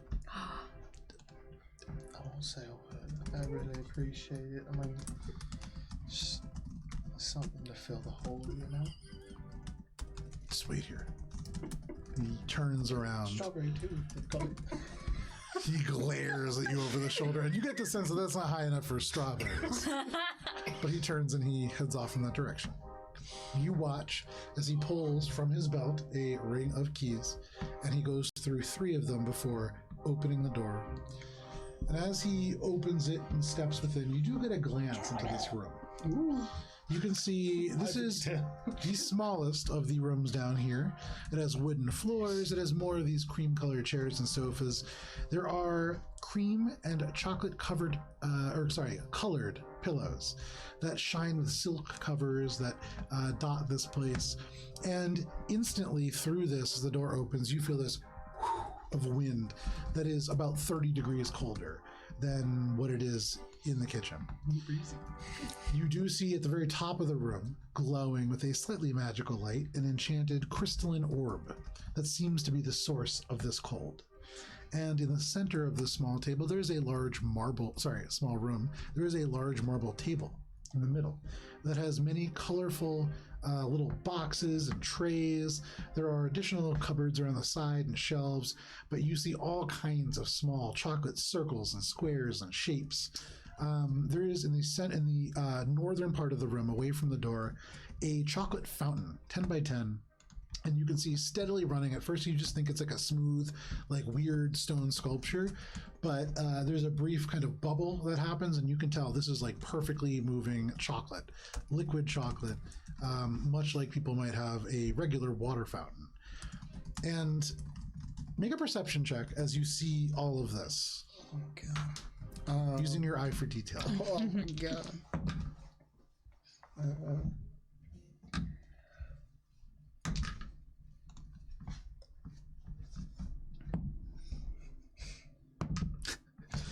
Ooh, it was a long journey. Yeah, I know. Jeez. Okay, yeah. Double cock. You played like a whole game of Monopoly, not a sponsor. Really. It like clicked my- In this brief moment that you see the door open up and he steps through, he leaves the door open as he like crosses over, and you can see like quickly looks around. You see there's a bugbear across the table dressed in this really fine white shirt. He has what I guess you can construe as basically a hairnet, but it's like some kind of cloth that ties the hair back. And he seems to be like working this fountain, and like there's all these fruits that he's kind of putting in. And in this moment, as he puts a strawberry in, and there's the chocolate that like coats over it. First of all, you see like a little steam. This is certainly like, very hot. Yeah. But on the other side, as that little window appears over the strawberry, you see a yellow key. And then the chocolate closes over it. The guard turns around. He has this chocolate-covered strawberry. Noting where that key ends up as much as I can. It seems like it's dangling from the very top part of this fountain in the very middle of all the chocolate.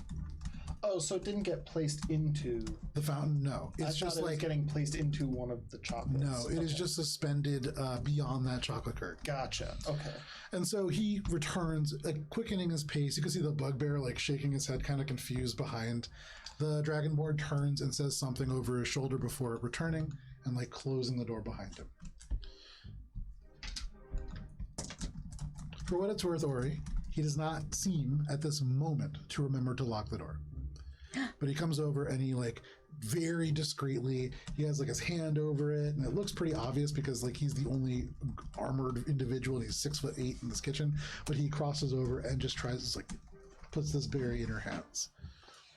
Thank you so much. He freezes as you put this. Like, I'm not putting it in my pocket. Okay. No. It looks like you're just putting it in your pocket. Your incredibly tight white pants.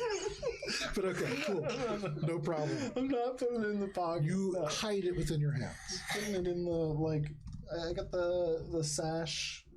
Tuck it in like, you know, a papoose. Yeah, just like keep it within the air. You're keeping it both secret but also at the same time not safe. Against my body. Okay. Secret and safe. Cool. Have I caught up with him by? Yeah. Oh, you like run down, and you. I would say if you want, you can like stop on the stairs as you hear like the guard goes, "I heard you got slapped," and like you're like, "Oh, maybe I should like wait." You overhear that conversation, and then at any point you can come down and just be there. Yeah. I feel like once he gets the strawberry, I'll decide that that's the right time, and I'll come. If the guard is still there, I'll come down and be like, "Look, I'm sorry." I get the strawberry. Okay. I'm looking for Paisley. You're like, Okay, I'm if he's sorry. running away, I'm gonna run after him and be like, "I'm sorry," just to not let him get out of my He's sight. just like, Don't let it get me. And I run. he just really awkwardly walks back to his post, and you see at that he's like, the character I thought I was going to be playing tonight. But no problem. You two skirt off and towards the presumably towards the hallway again. Oh wait, he's not gonna help me? No. He said don't let her get me. Yeah. So He's gonna let her get me. Alina chases after you. I'm hiding and I'm looking for Paisley. I gotta deliver this fucking chocolate. Okay. Make a stealth check. You know what? Actually, I would say Alina's fast enough that you can't really lose Alina to make a stealth check. But like My head start. Yeah, my movement speed is faster than yours. Yeah. So like you can't lose Alina. Like Alina cannot technically, I don't believe, catch Bonus you. action dash. Whew. So are you actually doing that? I mean, if that's what I need to do to get away, then I'm gonna dash because then that makes me 60 feet from So movement. you turn. quicken your pace, or he fast now? quickens his pace. You quicken your pace, and then all of a sudden you're like running into this red room. There is this table that you've seen previously. No chocolate in this room, and you look around. Make a perception check as you look for Paisley. Fuck is she? 16? 16. You don't get a good look because you're running through and you like are like Paisley, and then you hear clap, clap, clap, and you're like, oh, and you keep running. And you continue to chase Ori. Make an athletics check as you try. You get like as Ori stops to look, you have a chance to like dive over and grab him. I don't though because I rolled a 3. Yeah, you try to dive. The carpet runs under you, and you have to like just catch yourself. And Ori runs. Ori runs his way We all over. Cheshire shenanigans today. I don't know. Cheshire's had a really normal night. All she's doing is walking around and reading a book. Cheshire, as you are like talking and you are overhearing these various things, you hear stuff in the background that is not congruent with the party. Instantly, it kind of catches your mind because you hear the sounds of chaos. And then all of a sudden, you hear like a clatter, and then you hear from where you are in the ballroom, clap, clap, clap, clap, behind like the curtain as Alina chases Ori down the stone hallway. And then you just hear and then more running. There is something happening with Alina at the very least. I assume since I can hear it, other people can as well. Are we all kind of turning to look? Make a perception check. It is relatively loud in here, and because you are like specifically going around listening for things, this is why you sort of catch it. 21. 21. You do notice on the stage there are 4 individuals performing. There's a dragonborn, there is a satyr, there is a bunch of individuals that are all just performing. One of them does like glance over and then like continue to play their instrument, and so they definitely notice. And you also notice in the ballroom, sitting near this pillar of magical emerald on one of these throne-like structures, this very pale individual who also turns their masked face and seems to linger a little longer on that sound. Not a whole bunch of other people.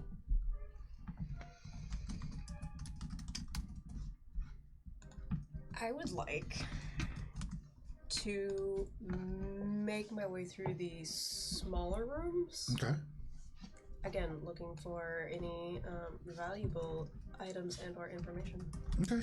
Make an investigation check as you do that. Minka, you have been given to Billy. And Billy, you now have a Minka. What are you guys doing? I think Billy hears the commotion because, again, not quiet. Kind of just like, how about we take a look at this room of yours? We're together. It'll be fine. And maybe we can avoid whatever chaos is happening that way. Okay. And Billy kind of like puts out an arm. Okay.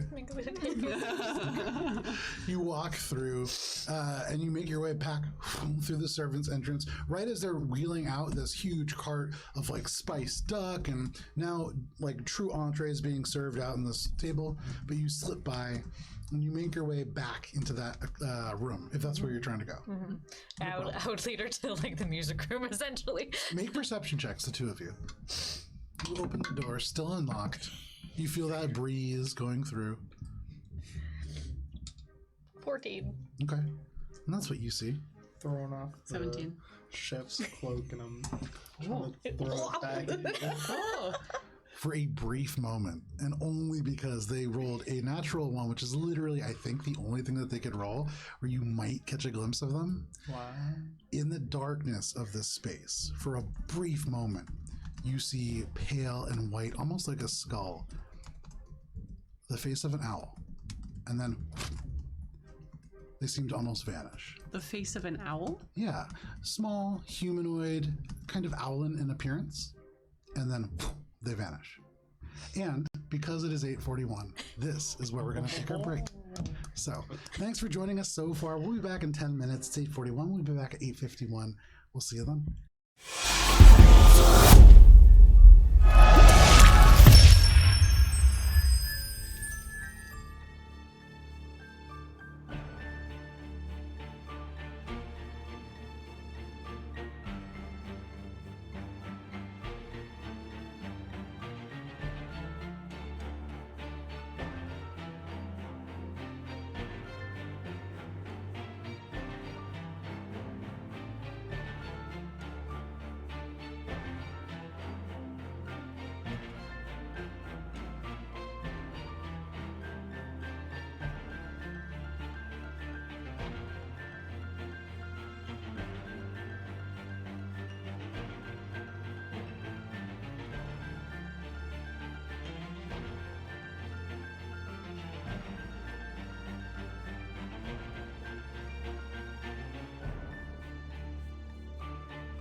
And we're back. Thank you for sticking with us through the break if you did, or welcome if you are just joining us. Gunnar, happy to have you along as always. Happy to provide some laughs. Although I'm doing none of it. That's all you guys. So, we are at a party. And when we left off, you had all sort of dispersed about the gala. There is some domestic disputes happening between some of you. There is some adventuring happening with one of you. And then for the other two, there was a brief period of trauma and then recovery. And so, give me one moment. You have received this chocolate-covered strawberry, and so you have that. On the way, I'm finding my love. And Billy, we left off with you and the now slightly recovered Minka in this conservatory as you see this owlin face appear for just a moment and then gone. I saw you.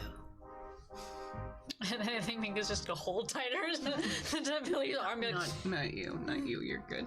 With your perception check, almost inaudible, but you could swear, almost like in the distance, that you could hear wings, and you feel like a slight flutter that is not congruent with the breeze from above. And with that perception check, suddenly you feel pretty alone. "What's the ghost?" No, I don't think so. Oh. It's like Cheshire bullshit. Oh.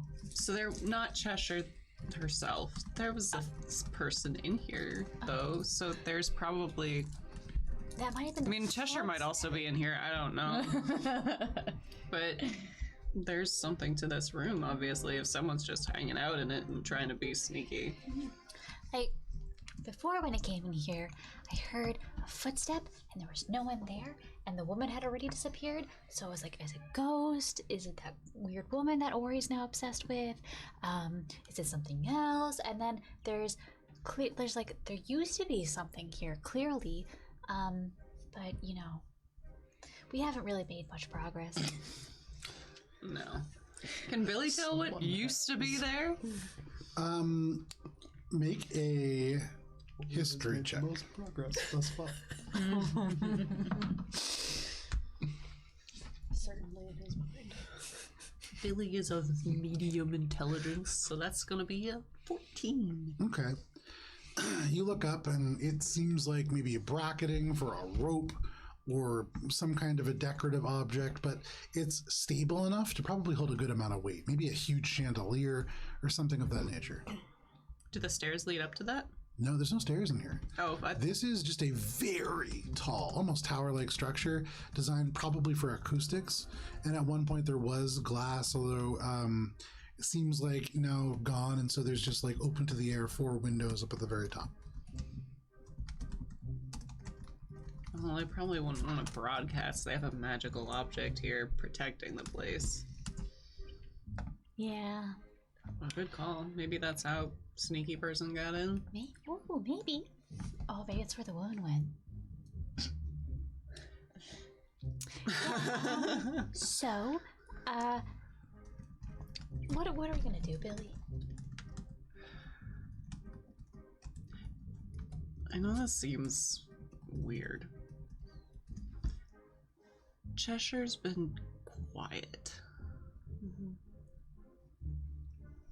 That feels wrong. Right? I was looking for her before, but I couldn't find her. Then I couldn't find anyone. And then I found the guard. Okay. Well, we need to figure out what we're doing, and then we're almost out of time. We're guests at this party. We haven't been very good guests. Let's go thank our host. Okay. And They're then gonna head back to the ball. as we're heading out, Minka's gonna hold on as she's holding on to Billy. Let me just double check how long this lasts before I cast it. She's gonna cast Enhance Ability on Billy. Specifically, she's gonna cast Eagle Splendor. Cool. Very cool. So, what does this look like when you cast that spell? So, as they kind of turn to leave the room, and Minka once again kind of just is like latching herself onto Billy's arm, and as she does it, kind of there's like a veil of sparkles that kind of like goes up and like falls over Billy and kind of wraps around like her shoulders. Okay. She holds on. No worries. You cast Eagle's Splendor, enhance ability on Billy, and the two of you make your way back and towards the ballroom. Was a dirty 20 on that investigation. Okay. We're going to get back to that in 1 second. You do hear, Cheshire, for what it's worth, as you try to like stay on the periphery of this mansion, increasingly a chase. And as you like are exiting the reading room and you're heading towards the statuary to see if there's anything in there, you hear footsteps behind you walking. And it's fast walking, but like it's very aggressive looking. You can see Ori, these really like the tight Olympic pants. level. It makes it very audible too, so it's just kind of like together. And Ori like hiding something in his hand, and so looking for something to steal. Ori is definitely No, it's not holy. I have it in my papoose. okay. Again, this is like wet chocolate, and so if you're putting it in your papoose, It was wrapped up, right? no, he handed you a chocolate covered strawberry, freshly dipped in a chocolate. Oh, okay. Well then, yeah, I have it safely tucked in my hand, but in my papoose. You do see Ori coveting something as he rushes by you. You see Alina kind of chasing quickly after. Take a second to appreciate the fact that they're being the distraction without me having to orchestrate it and continue my search. Do I notice Cheshire? Yeah. Okay, I'm gonna stop and be like, Cheshire, Ori has been charmed. as Can you possible. help?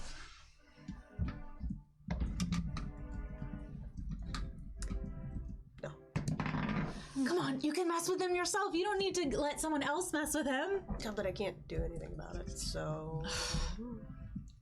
Okay, fine, I guess. I'm gonna keep running. You turn, Ori, gone.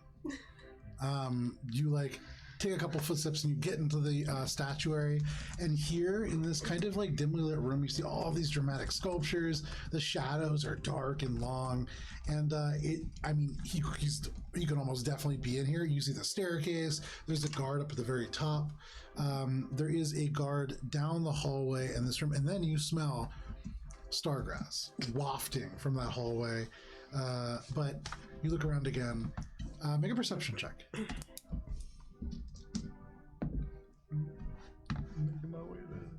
I think that's an 8. Yeah. Yeah. My love, Ori's not here. my dog. Okay, I'm going to... Okay, so he's gone. I'm gonna see if I can go find Billy, and I'm gonna say to Cheshire... Cheshire's gone too. So you take 5 steps and you look and you're like, you turn, Cheshire's gone. You're like, there's like more people coming in. You see like a trio of Duragar and fineries make their way in. All right, I'm gonna accept it as a loss and see if I can go find Billy, and then at least I can communicate what's been going on, and try to save this if we can. Okay, no worries. So you do that. And or you watch as like from your hidden place behind this like Kind of planter. I'm like, oh. so there is this fierce dragon statue, and you can see it has like onyx eyes, and then like from the cinematic view, these 2 Ori eyes come out from behind it, and you like suddenly appear. You watch as Alina storms off, and you are alone. And now I am. And then you feel a hand on your shoulder. It is Paisley.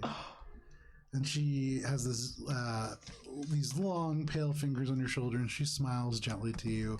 She looks at you, and even in this darkness, it's like there are just like lights that light up just her. Oh, wow.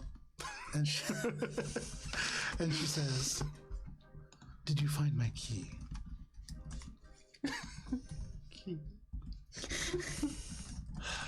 And you can see for a brief moment, like frustration and anger and a sneer, and then porcelain skin. She smiles at you. You asked for a chocolate-covered strawberry. So I did. It's okay, child of spring. Hold that for me. You found no key in that room. I did see a key, but I did not have the chance of getting it for you. I would have tried if I had known you wanted it, though. You can see she closes her eyes. She takes a deep breath. I hate being disappointed. I'm so sorry. I don't want to cause you any disappointment, my love. I don't know if I love you. Your words are like daggers in my heart. Would you prove your love to me, child of spring? Of course. Go to the red room. It's hard to tell, but at the midway point up, the gravity will reverse. And hidden amongst the silks, there is another key. I need that one. But hurry. Anything to prove my love. You make your way out the red direction. Sneaking, because I don't want these fuckers Make to a fuck stealth up check, my make a plans stealth again. Make a stealth check. She's going to as well. Oh man, she is so stealthy. Okay, that's it. Stealth? Yep. 21. Okay. You're like, anything, my love. You turn, you run, and you turn over to like smile back, and she's gone. But you continue to run. She found you before. She'll find you again. She's your true love. You make your way back towards the red room. Minka and Billy, the two of you make your way back into the ballroom, and Alina, as you arrive from the south, you see the two of them make their way across. Minka looks a little worse for wear, like clinging to Billy, but Billy looks fucking fantastic. You've never seen Billy look this good. Eagle Splendor, I believe, gives a boost to charisma, and so like Billy looks fierce. Billy looks like there's something about Billy that is like startling, and such that like as Billy enters, there's been more commotion caused by Ori and you certainly, but heads turn. You can see like there is an off note that suddenly is plucked on one of these lutes, and like one of the bards is looking over, and even Loon Sunder looks over. And Billy, as he looks over to you from this throne, you see the eyes shimmer with this interior, almost sapphire-like sparkle. They regard you for a little bit. Alina, are you doing anything as you see Billy and Minka? I'm gonna get up to them and be like, we've got a problem. And then as like subtly as I can, I guess, I'm gonna be like, okay, Ori's been charmed. He got away from me. Something about strawberries. I don't know, but it's okay. Don't worry. I found her. She's fine.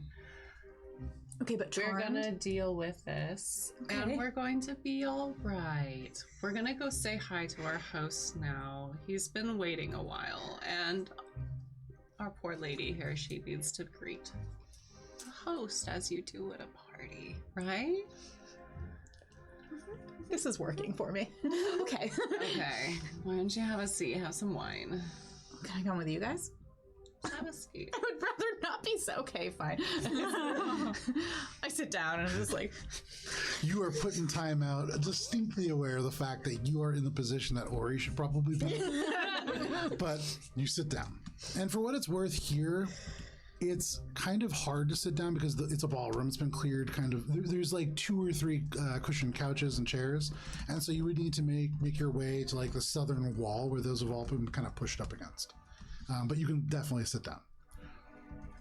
The room is becoming a little bit more crowded. There's a handful of people in here now, although many of them have moved to that grand hallway into the foyer where the main courses are, now gathering food to eat. But you can absolutely make your way in. And Billy looks for like someone with a tray of like wine or something. yeah, sure. There's a person walking by. They have all these deep red wines. Sure, grab one right off, no problem. And grabs one. No.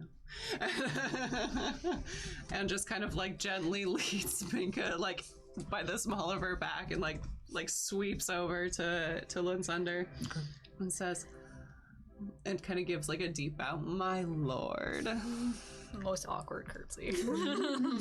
You don't bow, you just curtsy, and so you see he doesn't blink, and he never really like follows or returns that gesture, and he never breaks eyes away from Billy. He looks at you and he says, I don't recognize you. I was very kindly asked to escort my lady here to the party. It is her first attendance. Wanted to make sure everything goes well.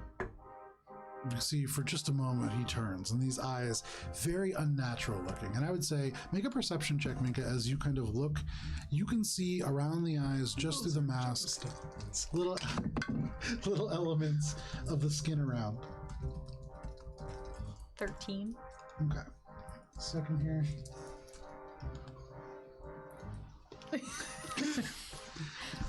Through that, you can see the skin. Mm-hmm.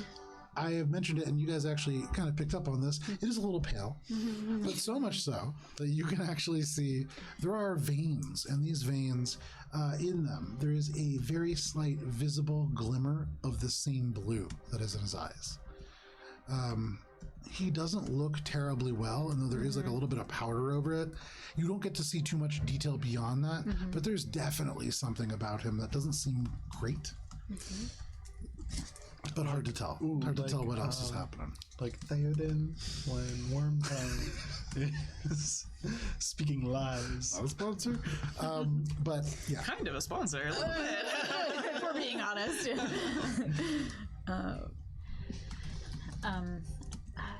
Your lady, we talked about this. You greet your host. It is so very nice to meet you, Lord Lucinder. Deepest condolences. You can see that. Now that fully gets his attention. And he turns and he looks at you and he says, I don't recognize you either. Are you with Agata? I don't know what that name is. I would say without any check, that is a name that would certainly fit a water genasi. And then suddenly you remember there was at least 2 or 3 that were in the blue room. She's gonna nod. She's not gonna say yes, but she's definitely gonna nod and then look down at the floor. Tell me, how is Telkeas this time of year? Do I know what Telkeas is? Make a history.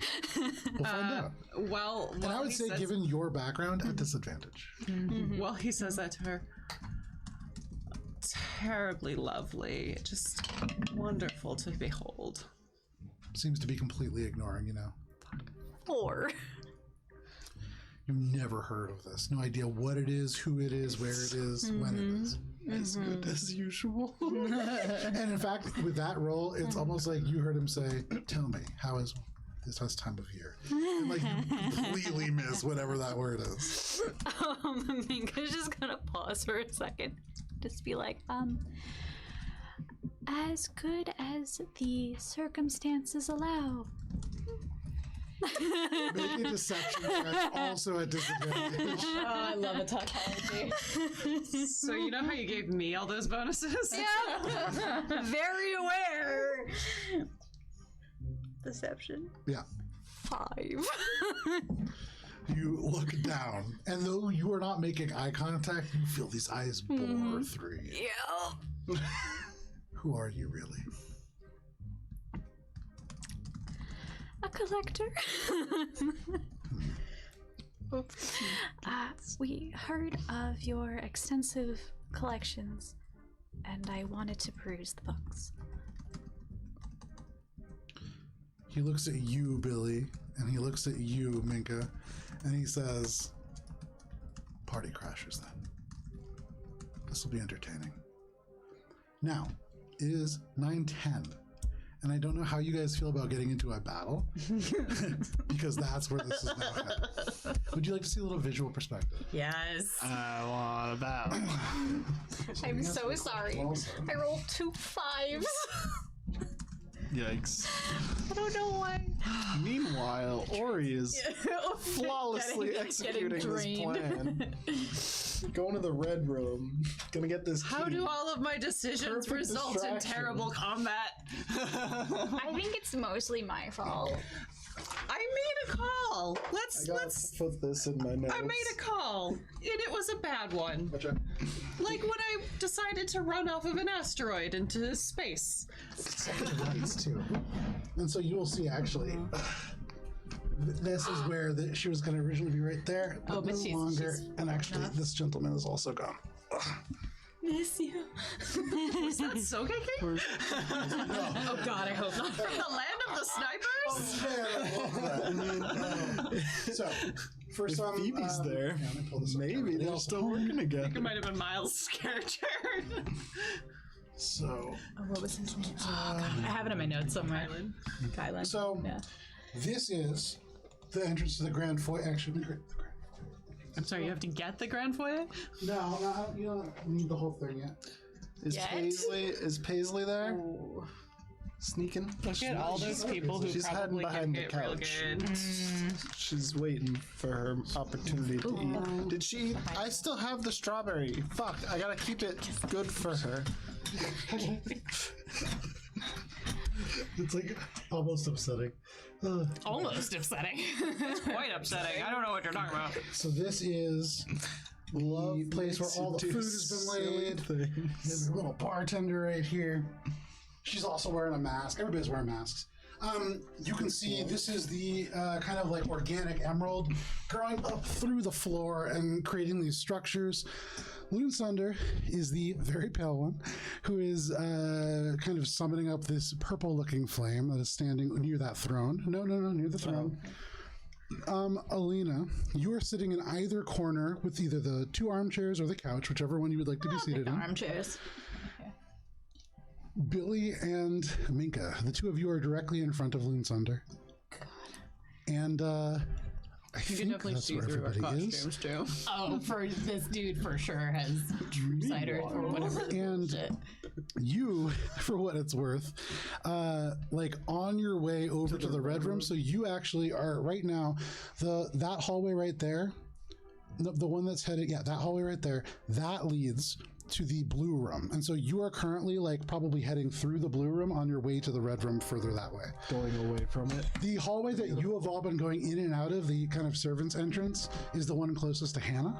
Hello. Between those two places, that goes up to the second floor. You can kind of see things overlooking. Those two little hallways there go to the two bathrooms, and there's a locked door on the end of the one closest to Alana.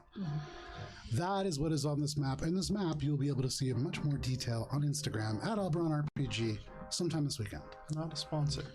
So, with all of that said, it is 9:15, and this is probably going to be a relatively intense combat.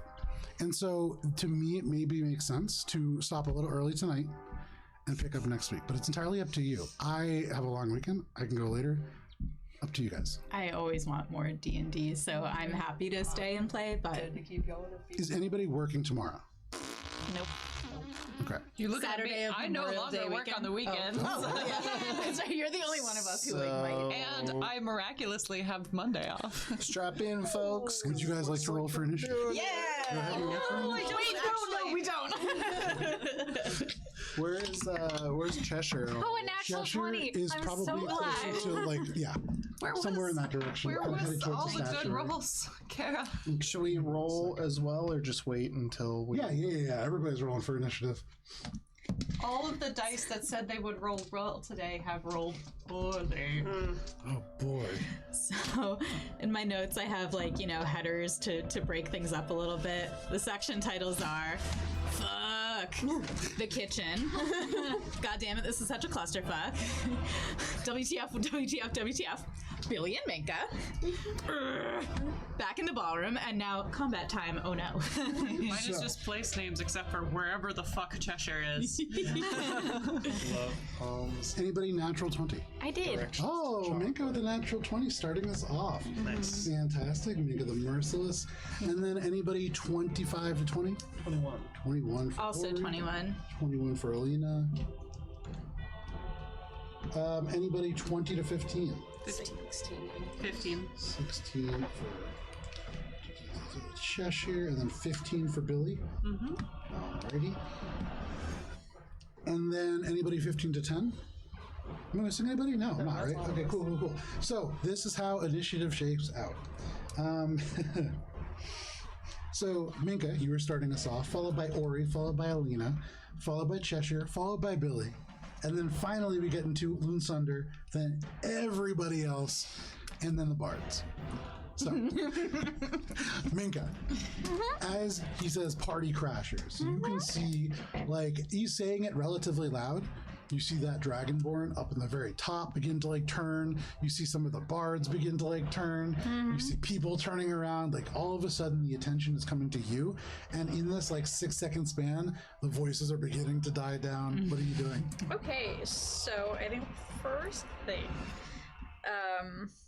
that Minka's gonna do is she's going to. Is she within touching distance of Lucinder? Yeah, you're directly in front of him. She's going to reach out her hand and cast Dispel Magic on Lucinder and see if that does anything. Sure. So first of all, Gotta let each other make mistakes, my dude. make a Constitution saving throw. Yep. Second of all, you cast the magic. There is no magic currently on him. There's no spell cast upon him, so it doesn't seem to take effect. 17. 17. With a 17, you succeed. And as you touch him, you feel the veins beneath his skin pulse. And all at once, you can tell this is somebody who is sick. Very sick. And if you have this extended contact with him, you can get sick as well. And so you let go just in time, just fast enough so that this contagion does not take effect. But anything else? So that was my action. I will then invoke. Yeah, I'm gonna do it because we're kind of busted no matter what we do. I'm actually gonna invoke the dragon form. Okay. So in the middle of this beautiful masquerade gala, the party begins to die down and people are like, is something happening? And then in the middle of that, starlight fills this space. No longer is it the dim light of like a beautiful ballroom being filtered through enchanted emerald. It is now bright starlight that fills the space. Anything else, Minka? She's gonna like whip her head around at Billy and just, this is, and then just be like, he's really sick, and then turn. Okay.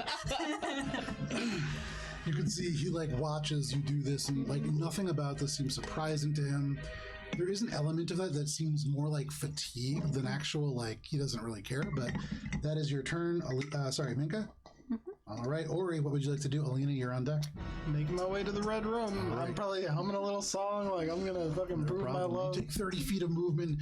60. I'm dashing. Okay, you're dashing. Using my bonus action to continue moving. You rush through the blue room. You see this And I'm water using my action. 90 feet. There you go. You see this water genasi turn like down. This commotion happening. So 5, 10, 15, 20, 40, 50, 50. You make it right into the entrance of the red room. Go ahead and make a free perception check. All right, I'm trying to be sneaky still, cause like. Okay, never mind then. Yeah. So you can't really be sneaky if you use your action, your bonus action, and your movement to move. Well, I was using not like sneaking, but keeping the previous avoiding them. You can't go 90 feet and also be sneaky. All right, can I go 60 feet and also be sneaky? You can go 60 feet and be less obvious. Okay, I want to do that then. Cool. Go ahead and make a stealth check. Not that much less obvious. 13. So it turns out no.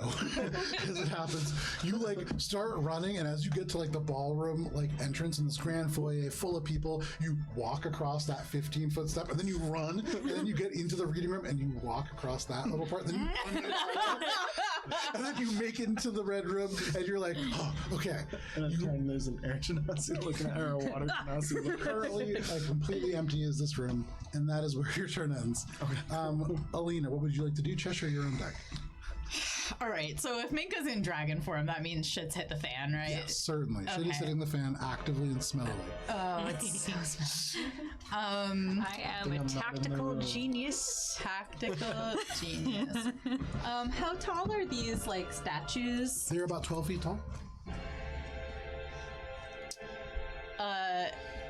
may I please mirthful leap so that I'm perched on top of one of the statues? I think you have to make a check for that. That's a little higher than. No, that's fine. So what the mirthful leap function feature is that I can add a D8 to any jump that I do. Go for it. Make an athletics check.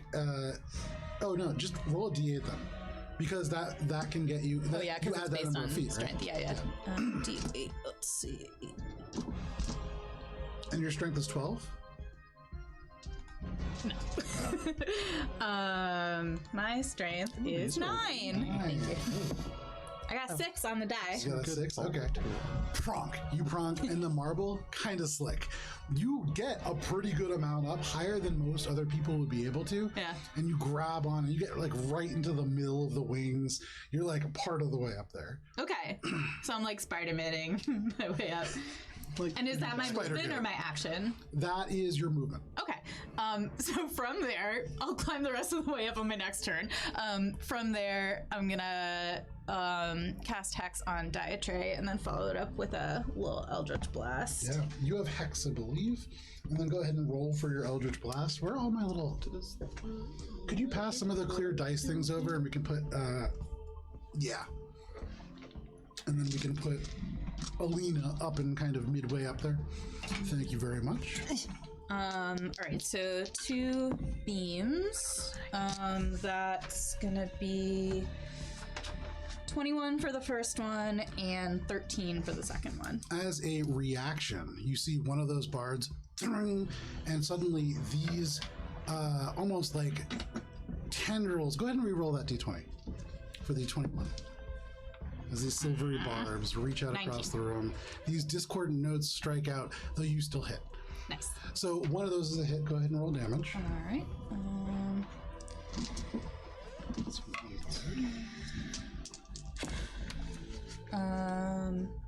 Okay, so that's 14 points of damage. 14 points of damage. Very nice. And that's force damage, right? Yes. 3 of the 14 is bludgeoning. Okay. So 11 force, 3 bludgeoning. No problem. That seems to do the full amount of damage. It streaks forwards. You're almost like diagonal across, and so it goes between these two individuals, like whistles across and through the starlight and strikes him. Minka, right in front of you, this individual like is blasted back a little bit, and you hear this grunt, and there is this spark that gives off. Anything else, Alina?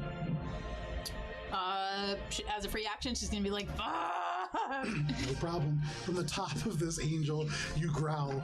That is your turn, Alina. That brings us to Cheshire. Billy, you're on deck, and then Loonsunder. Cheshire, what do you want to do?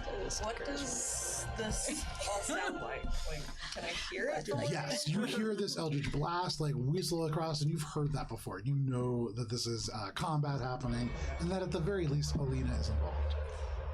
And then, roughly how much time has passed since we turned the disguises on? In this like brief instant, you have no idea. If you want to use your action, you can go ahead and make an intelligence check.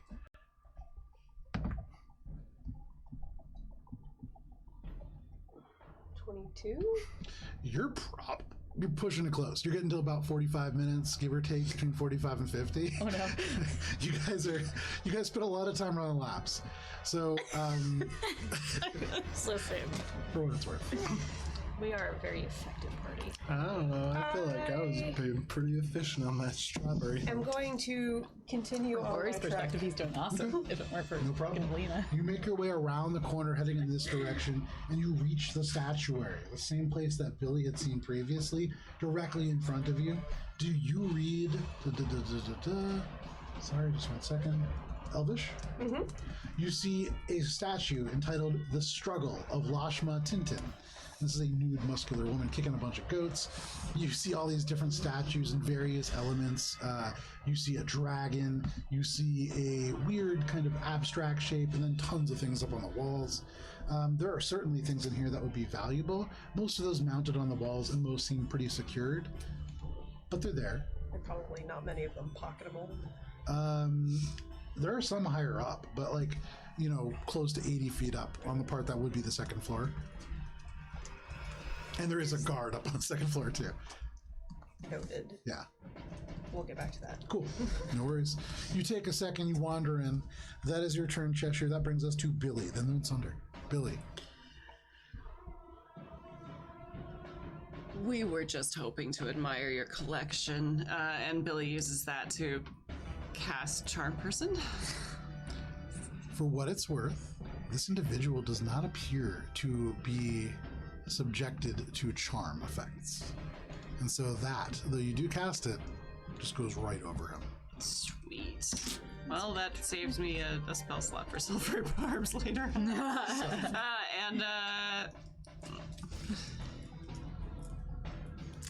This isn't really landing, is it? No response. Hexblade's curse. These shadows around him. For what it's worth, Billy, as they crawl, it's almost like they fight to get there. There's an element to them that is not too dissimilar from you, but it does take effect. Anything else, Billy? Billy's gonna try and like bodily step in front of Binka and be like, No problem. That brings us to Loonsunder. He doesn't respond to you initially. The head still kind of turned back from that initial Eldritch Blast from Alina, but he turns. You can see the eyes regard you, and he just says, "So sad." And then go ahead and I believe make a Constitution saving throw. Is this a spell? It is. Counterspell. Oh, very nice. As a reaction, the second bar Counter is going spell. to go ahead and do counterspell at a third level. Damn it. Counter spell. Yeah, no. That's it. That's all my spells. Warlocks. all I got. Okay. Fucking warlocks. All And right. if you can go ahead and make a Constitution saving throw, please. 16? What was that? 16? A 16, that does succeed. And so as this individual casts Thunderstep, you are taking, Oh, so familiar. 12 points of thunder damage halved to 6. As there's this crack and everybody hears this. There are shouts, there are glasses that shatter, books fall down, and this individual suddenly just reappears up on that top part, and like you can't really see it, but there's like a hallway that kind of goes back on the second floor. They're about 10 feet down that hallway. Here? Yeah, and so like they purposefully appear, Billy, so that they can dramatically like look over their shoulder at you, and then they just use 30 feet of movement to walk, not run, down the hallway. And so they make it about they make it probably about 20 feet down that hallway. This way? Yep, and then towards you. Bye. Yeah, but on the second floor. Thank you. That's what it was. Yeah, there we go. That is Moonsunder's turn. That brings us to the party guests. There's general commotion and screaming. Hang on one second here. Move some folks around. So, then you're going. They're Wondering going. how many of these guests are like vampires. I gotta go. You see like a bunch of people cowering as they try to go. This is useful. It tells us who to target. Off the board. 5, 10, 15. Actually, you know what? Keep these guys. You watch as they run and then just collide, kind of trying to cross paths. This guy is going to run back and seems to head with them. This guy, 5, 10, 15, 20, 30. Closes in with you, Billy. Oops. That's my shoe. Thank you. All right. And so that individual, the guard that closes with the plate mail, is just like careening down the stairs and really falling more than like truly striking, is going to swing down at you with this halberd. And that is going to be a 10 to hit. And so as he like slides down the stairs, he almost falls and into the marble, which cracks. That is all of the guards and guests. That brings us to the bards. So there are 4 bards on this stage. And I think... 5, 10, 15, 20, And they're all built like Cheshire. So we're all gonna die. Again. Okay. So they seem to rush and spread out. You can see all still holding their instruments. So Break their first, instruments. You guys are good at that. you can see the one that rushes up and onto that like overlooking platform. They take this loot, they point it almost like a gun in the direction of Minka and Billy, and they yank on these strings, and there is a loud pluck. One of them snaps, and there is this ripple, and this ripple streaks towards you and then suddenly splashes across the floor as they cast Hypnotic Pattern. Oh wait, I did this for a reason. Ha, I got spells. Square. Go ahead and make a wisdom saving throw, please. I think it's like My first good roll of the night. It's a 19. very nice.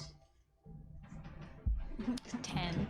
Minka, you No! are charmed as all of a sudden the most beautiful lights that you have ever seen streak across the floor. They mix with the starlight that you have and just become this. It almost like makes it hard for you to keep your eyes open. It's so beautiful, and you are charmed.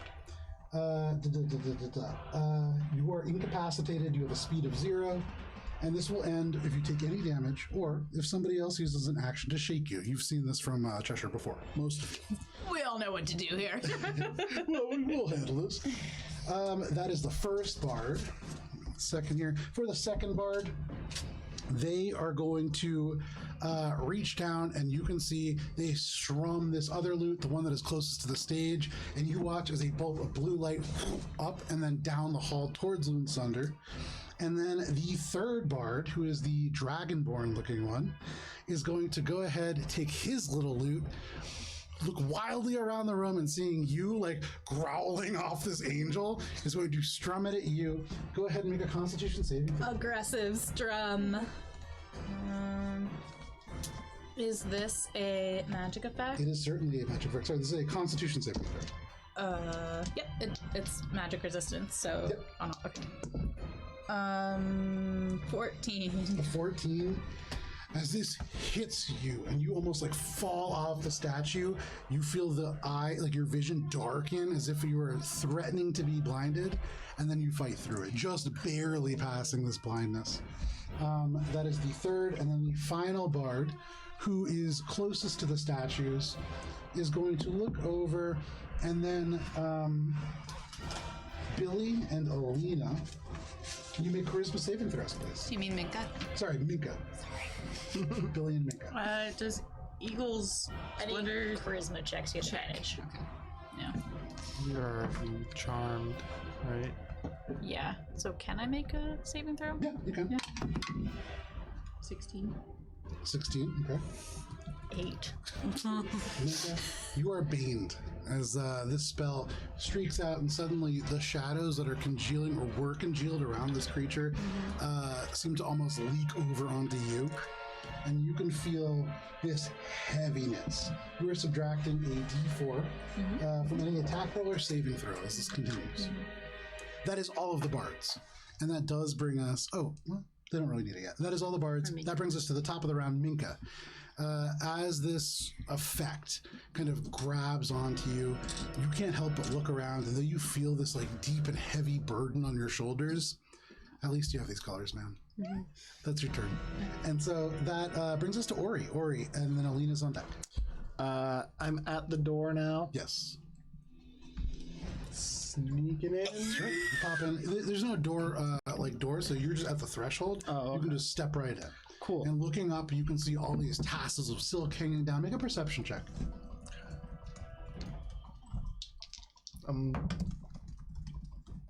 23.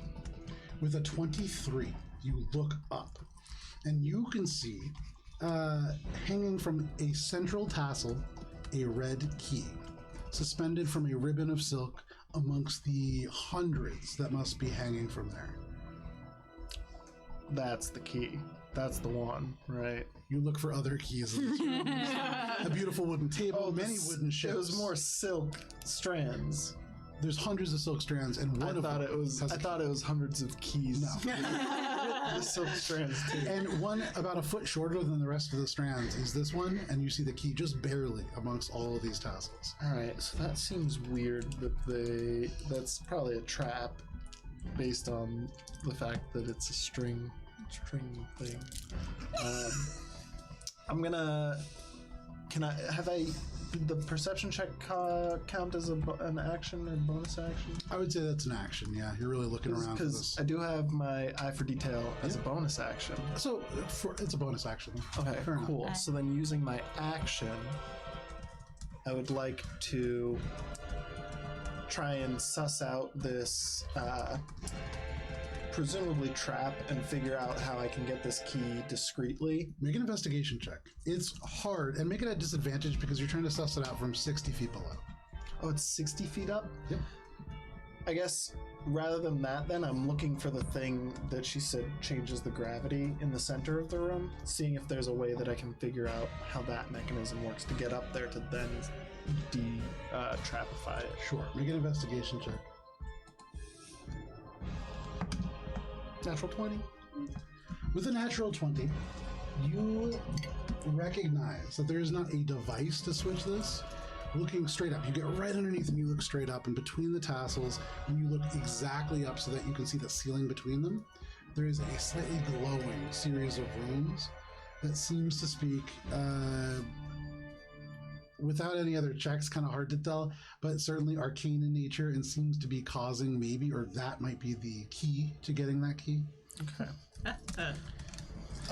Then that is it, and my next turn is going to be utilizing that information. Cool. Think about how you're going to do that.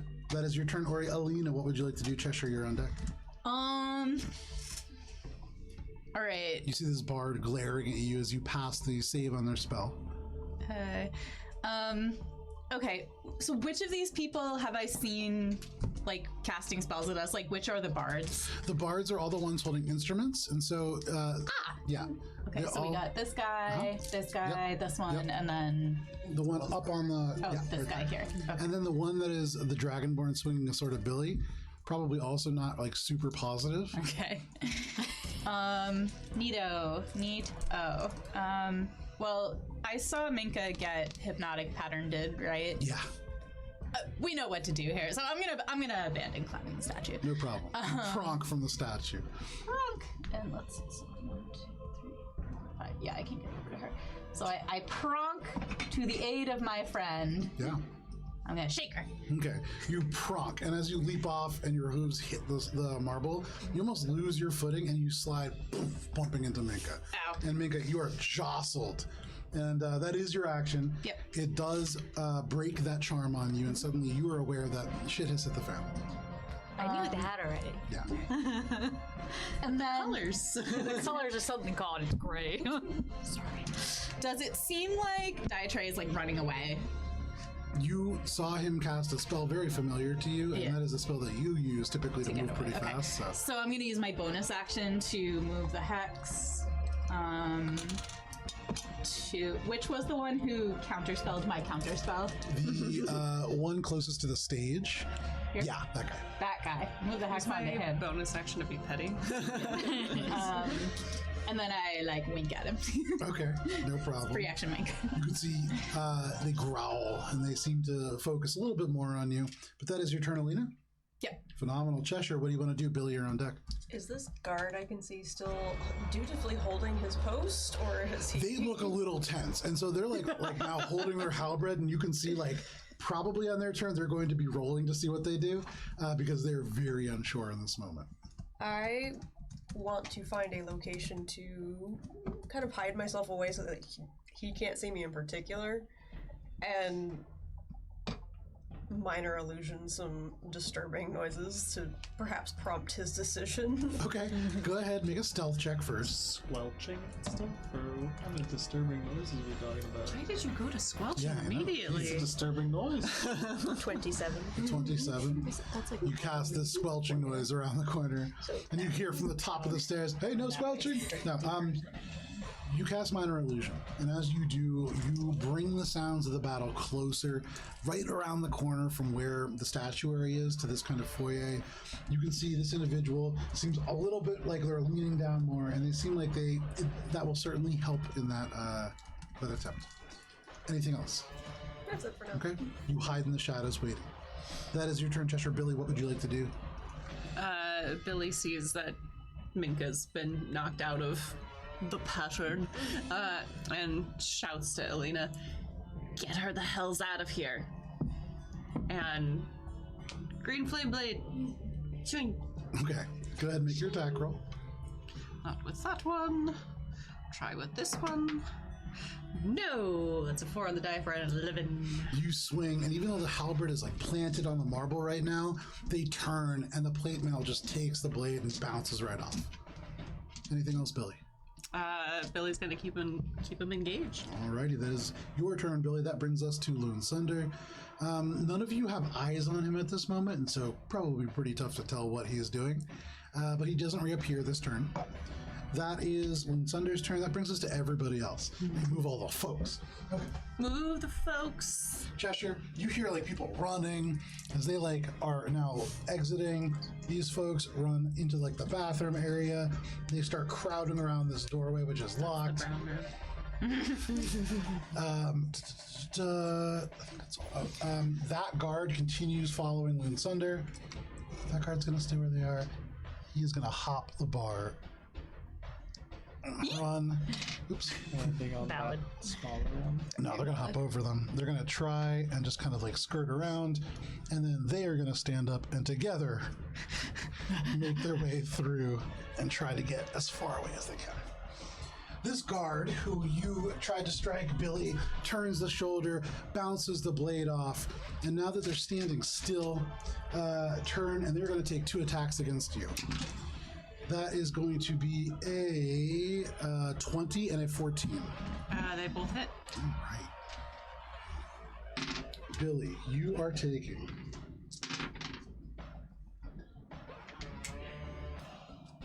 16 points of slashing damage as this like rakes across you. The sword, like as it bounces away, leaves you wide open. And so they strike, and at the moment, you are still wearing your armor, though it appears you're wearing like a dress. And so as they slash in, suddenly the dress, and you are back wearing your regular armor.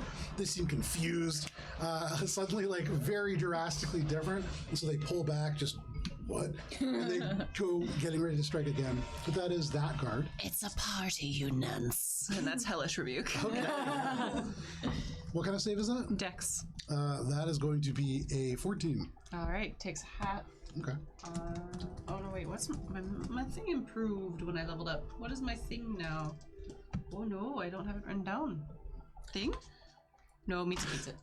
I don't know which thing you're talking about. Spell save DC. Meets it beats it. Okay, yeah. I need how many? 3 d10. Hold, please. I found it.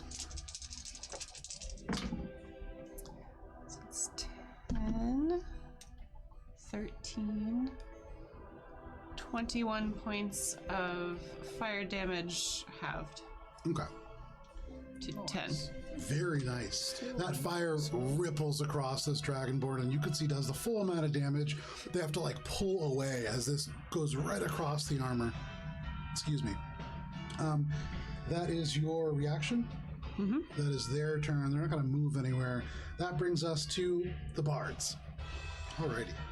So, these bards are going to move. Sorry, you're good. 15 right behind there. There. This is Hex, but he can still move. Mm-hmm. There. A little bit further over there. Great. Okay, so first, bard number 1, the one that is kind of hiding behind this angel statue, looking over at Alina, Billy, and Minka, is going to strum this lute, or sorry, actually, going to play this little panpipe, and suddenly, again, across the floor, Oh shit, we're all. these ribbons just fly down. And as they cast Hypnotic Pattern, could I have Why did I do Alina, that? Billy, and Minka, all of you make wisdom saving throws, please. This is a magical effect, right? It's the only thing I roll well on. It's another Oh, 19. yay! You succeed. The patterns won't fool me again. 24. So sorry, what kind of save is this? This is a wisdom save. it Oh wait, before. wait. Oh yeah, minus a d4. 20. Still fine. What was yours? 14. A 14. You are all successful. Now, as you see these lights ripple, you've seen this once, you all close your eyes, and when you open them, these lights are gone, and none of you are charmed. That is the first part. As a bonus action, they play a little extra hard, and you watch as the next bard in line suddenly seems a little bit more inspired. This bard is going to go ahead and Stacking inspiration. they absolutely can do that, but that's not what they're doing right now. No, not stack. They can pass it basically down. Oh, no, yeah, no, that. I'm like, it's just, they can't stack inspiration. They did. Our party would be. I know, we could just inspire everyone with mean words. The one who has that inspiration is going to cast Firebolt at you, Alina. That is going to be a natural 20. Fuck. Ooh, that's a toughie. They're not going to use that inspiration. Traveling duo. You're taking 4 points of fire damage. Oh no! As you get incredibly lucky on that roll, and it streaks across. Oh, sorry, no, double. So 8 points of fire damage. Oh. Really brutal. That is from that bard. They, as a bonus action, play again, and they inspire the next bard down the line. That bard is going to cast Firebolt at Minka. Minka, that is going to be a 21 to hit, It hits. and you are taking 6 points of fire damage. She have a goatee. We're good.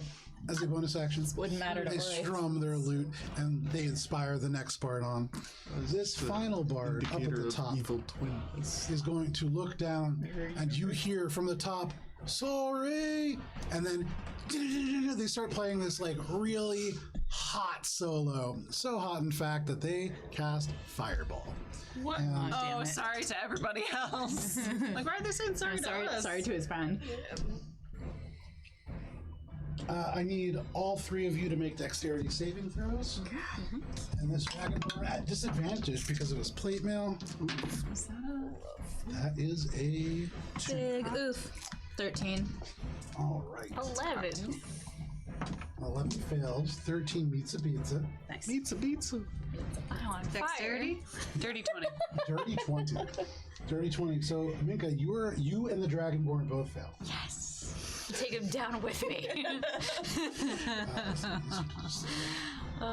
Minka's penance.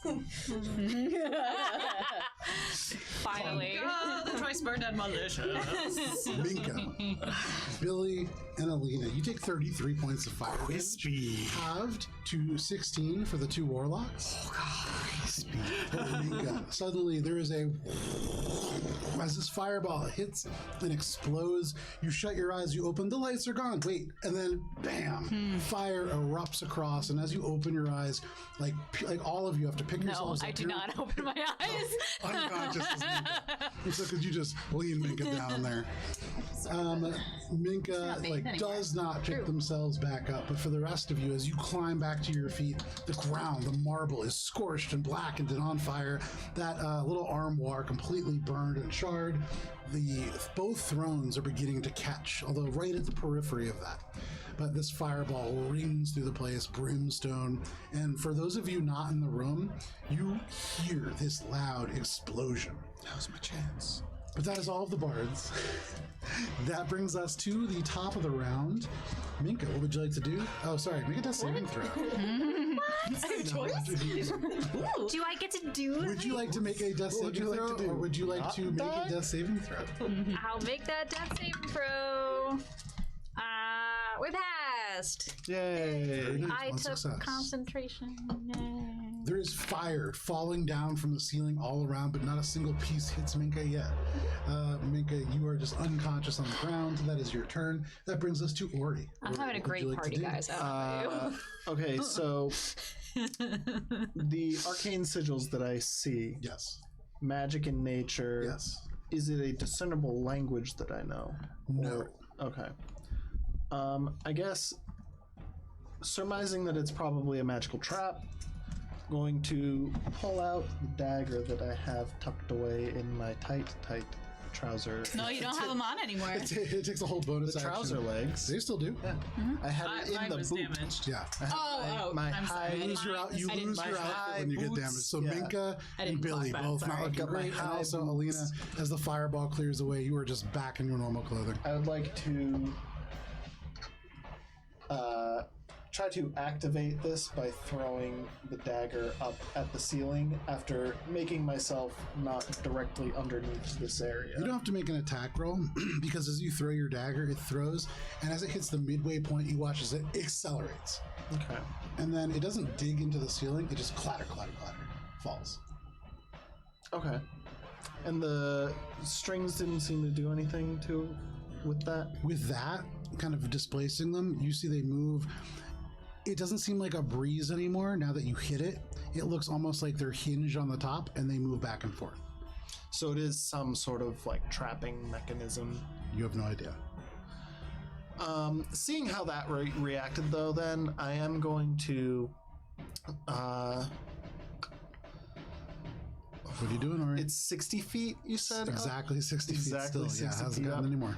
I'm looking around for anything that's long enough for me to toss it up 30 feet so that then it goes up and then creates a rope that goes up to the 30 feet where the gravity will switch. So you want to do a non-magical rope. I was just about to say Yes. poor man's rope trick.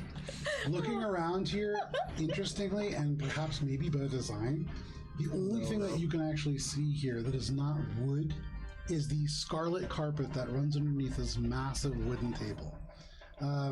You see all these like silk tassels up above. There isn't anything in this room that you could do that with, unless you kind of like look around. Do you have anything on your person? I mean, no, besides the dagger and my weapons. You don't have your and spliced rope? No, because we took it all off, right? Unfortunate. Yeah, I Kept believe all so. our equipment out. All right, then I'm gonna discreetly exit the room, still recognizing that there's some commotion going on, Sure. avoiding that area. Okay. And I'm gonna go heading towards where I would imagine they would have length of rope long enough for me to pull off this maneuver. You head back towards the kitchen. Cool. You saw rope in there? No That's- problem. And while I'm there, I'm gonna see if I can get the other key with this commotion. No worries. So that is your turn, Ori. That brings us to Alina. Alina, you're like looking around as your outfit is like burned away. You're like, where the fuck is Ori? What would you like to do? I'm going to, as a free action, I'm gonna yell as loud as I can, Cheshire, get in here. What? No, this is fine. No metagaming. Make us down. Oh, we got a wheel. And then, Connor took pity on us. really? Oh, thanks. And then I'm going to, I mean, we're all clumped up here, but she's my buddy, so What are you doing? I'm gonna come around here and use a healer's kit to stabilize her. There you go. So you duck down, you clear fire away, little bits of fire like falling onto Minka. You can see the gauzy fabric beginning to actually catch. You have to like pat it out, but stabilize Minka. Minka, you are stabilized. Yay. Anything else, Alina? No. You look around, still aware that you are very clumped up, and there are 4 bards, and only one of them has cast Fireball.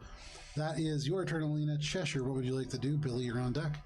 Has this guard made his mind up about what he's doing? Thank you. I didn't roll for him. At the moment, they see, especially when there's this fireball, they take like a step, and then they're like, they look behind them, and then you hear them mutter, "The guests," and he like sits there holding his halberd. Seems to not be moving. Going to use the sounds of commotion to kind of dovetail off and cast invisibility on myself, Okay. and then make my way up to Okay. Make a stealth check. Obviously, at advantage as you are invisible.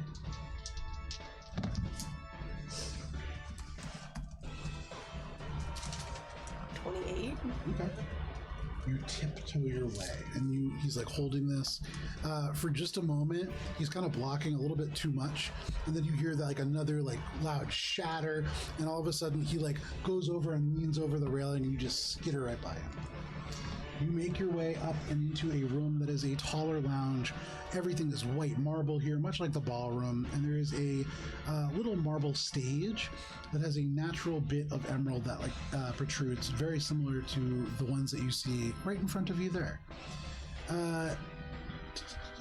In this room, you can also see various couches and things of that nature, and then several rooms, one of which is open. These are all guest rooms, perhaps, because you can see bedrooms and things of that nature. Up here, and invisible as you are, there appears to be 3 of these guest rooms, and then the hallway wraps around into the west. I wish to go through them. Through the guest rooms? Yes. Okay. So then we're just going to skip your turns, and we'll get back to what's happening up there after the combat. Billy, what would you like to do? Billy kind of growls because Alina's patently not getting Minka out of here. Yeah. One job. Doing Billy? And she says, I can't hold him forever, and casts false life on herself. Okay. And that gives her, as soon as I find a d4 that I want to use.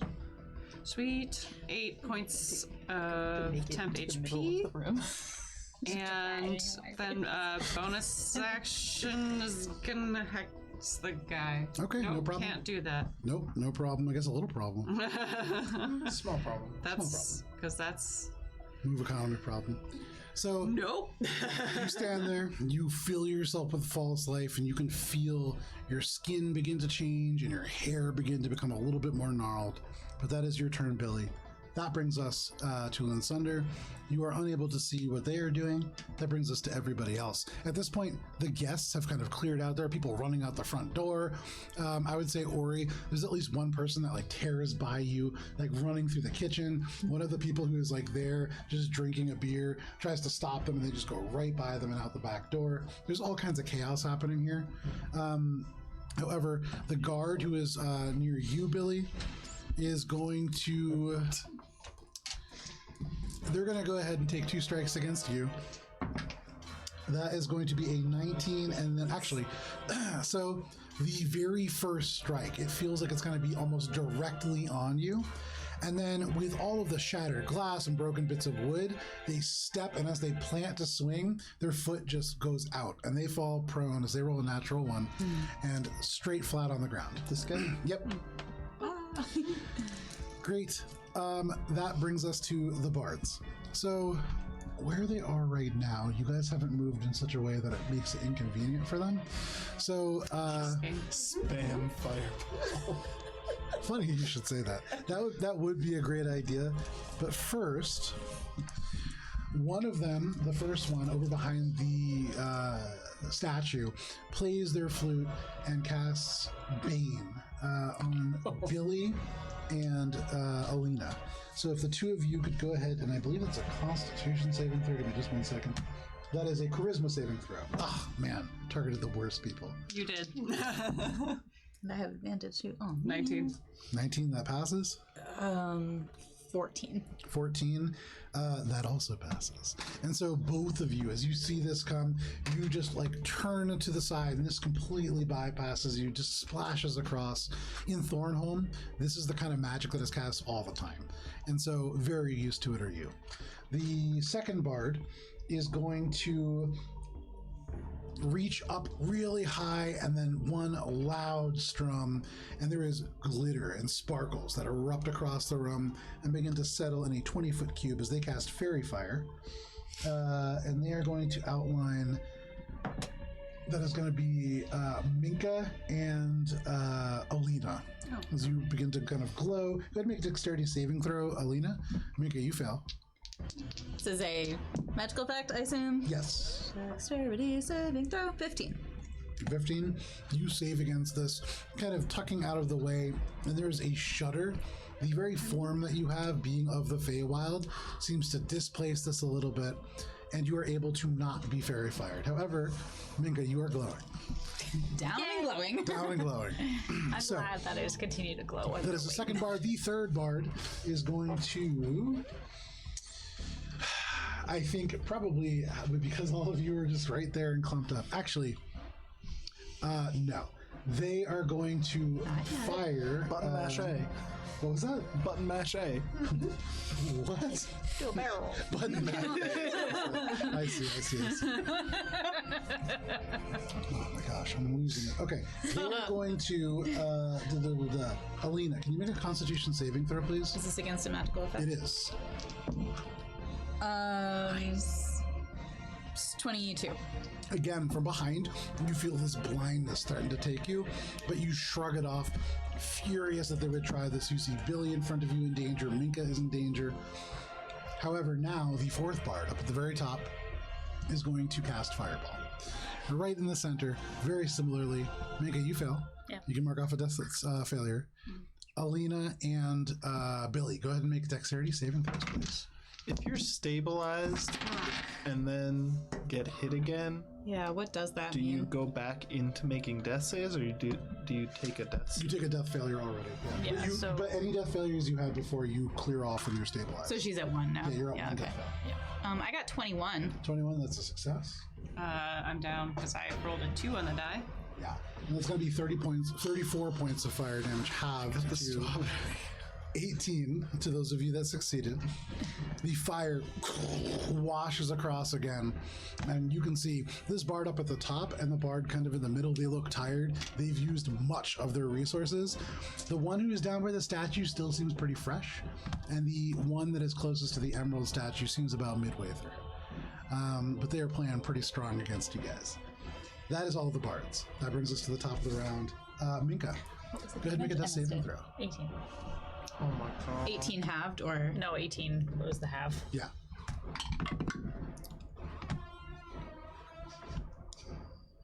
Oh no. Are you down? No, we're good. me? No. Oh. No, of course I'm not down. 1 HP. Oh. Succeed. Succeed. Very nice. So amidst this fire, as you are burned, your leg begins to char, but unconscious, you are unable to react.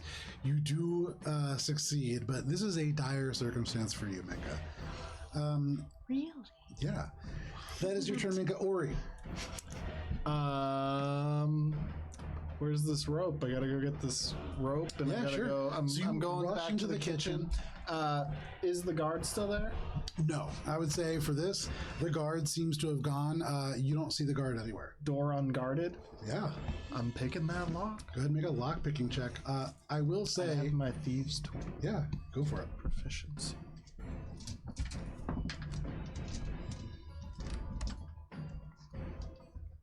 No one's there, right? I mean, there's tons of people in this kitchen. Oh, I thought there. Oh, Many of the guests ran out, but you can see this is the service staff. They're confused and they're not cooking right now. oh well. If people are staring at me, I'm not just gonna blatantly try to unlock this door. Okay, I so thought what do you do? I thought there was no one there. No. I'm gonna try to shoo these people out and be like, "There's a commotion going on. Everyone's gonna get out." You can see that dwarf who is shirtless, sweating, a little bit cooler now, just turns and says, "You heard him," and they just start filing out. They begin to move, and so all of a sudden you have a room to yourself. Now I'm picking that lock. Make your lock picking check, and that will be your turn. Nice.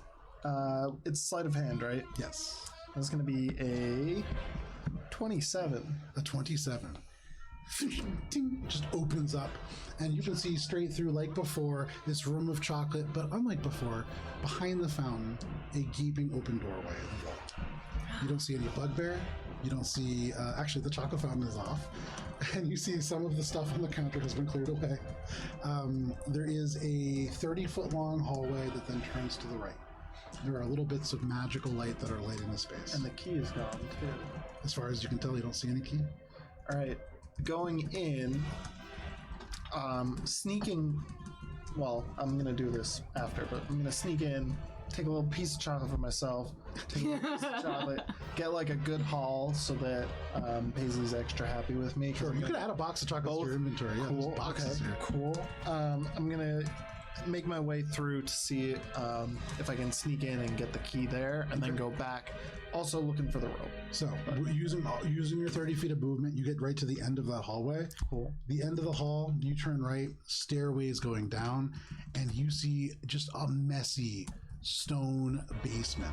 You see all kinds of boxes and crates, statues. You see a little bit down and around, maybe like a whole bunch of barrels, maybe like a wine cellar of some kind. Okay. All kinds of stuff down there.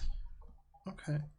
That is what you see. That is your turn. Ori, Alina, you are in a room that is on fire. Things have gone sideways. These bards are playing furiously around you. What do you want to do? All right, so remembering that the kitchen, I remember we know already that the kitchen opens out into like the great. Yeah, we learned that. So remembering that, and oh shit, do I know the kitchen is back here? Do I know where the kitchen is? Yeah. Okay, You were there. Oh yeah. You hand fought violence, Ori all the way through. All right, so remembering that, I'm gonna pick up Minka and try to fireman's carry her into the kitchen so that we can try to leave. Okay. I'm gonna use my full movement, which is 35 feet, and then as I lift her up, I'm gonna say to Billy, "Come on!" And she's like, "Oh shit." You lift Minka up, you turn, and you're like, come on. Shit. And Billy is just No, sorry, I forgot that Billy was down. I'm gonna pick up Billy and leave. Yeah. No worries. That makes sense. I'm so sorry. Yeah. You look, you see Minka, you see Billy, and there's just a moment of hesitation before you grab Billy. There's no hesitation. No hesitation. You grab Billy. And off we go. I mean, valid. And you go 35 feet off, and you like lug through the door. You burst over there just in time to see Ori go, there's something happening, go! And like a bunch of people just like running out the back, and then you see Ori turn, ting, ting, ting, ting, open the door, and then run through and vanish around the corner. So is the kitchen empty now? Yes. Hell yeah. And so that is where you are in the kitchen with Billy's unconscious body. See, I'm That working is your with the turn, team. Alina. Not a fucking again. Yes. That brings us to Cheshire. Cheshire, you like up here. Oh, sorry, Cheshire, you are doing stuff up there.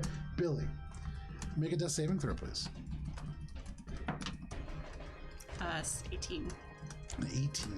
With an 18, you in this dark place, you feel all around you, though you should feel nothing, and you've been in this comforting place before.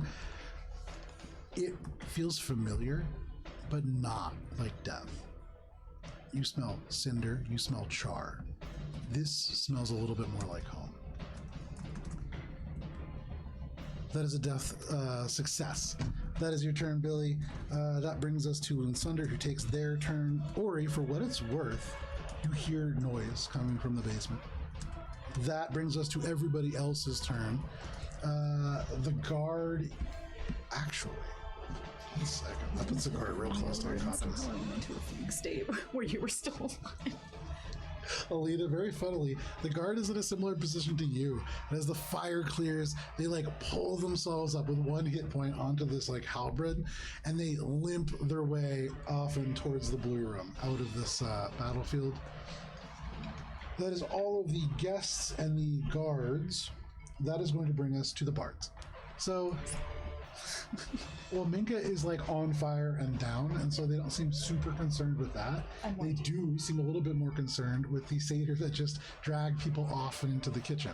So they're going to rush, and I think probably take their full movement, which is 60 feet each, or sorry, 50 feet each, to get as close as they can. So, excuse me, 5, 10, 15, 20, 25. So that will get them right there. This one is going to get just a little further. I'm going to see if this guy breaks his ankles by hopping down. And this guy was looking real sad. He's probably not hexed anymore. I keep forgetting to.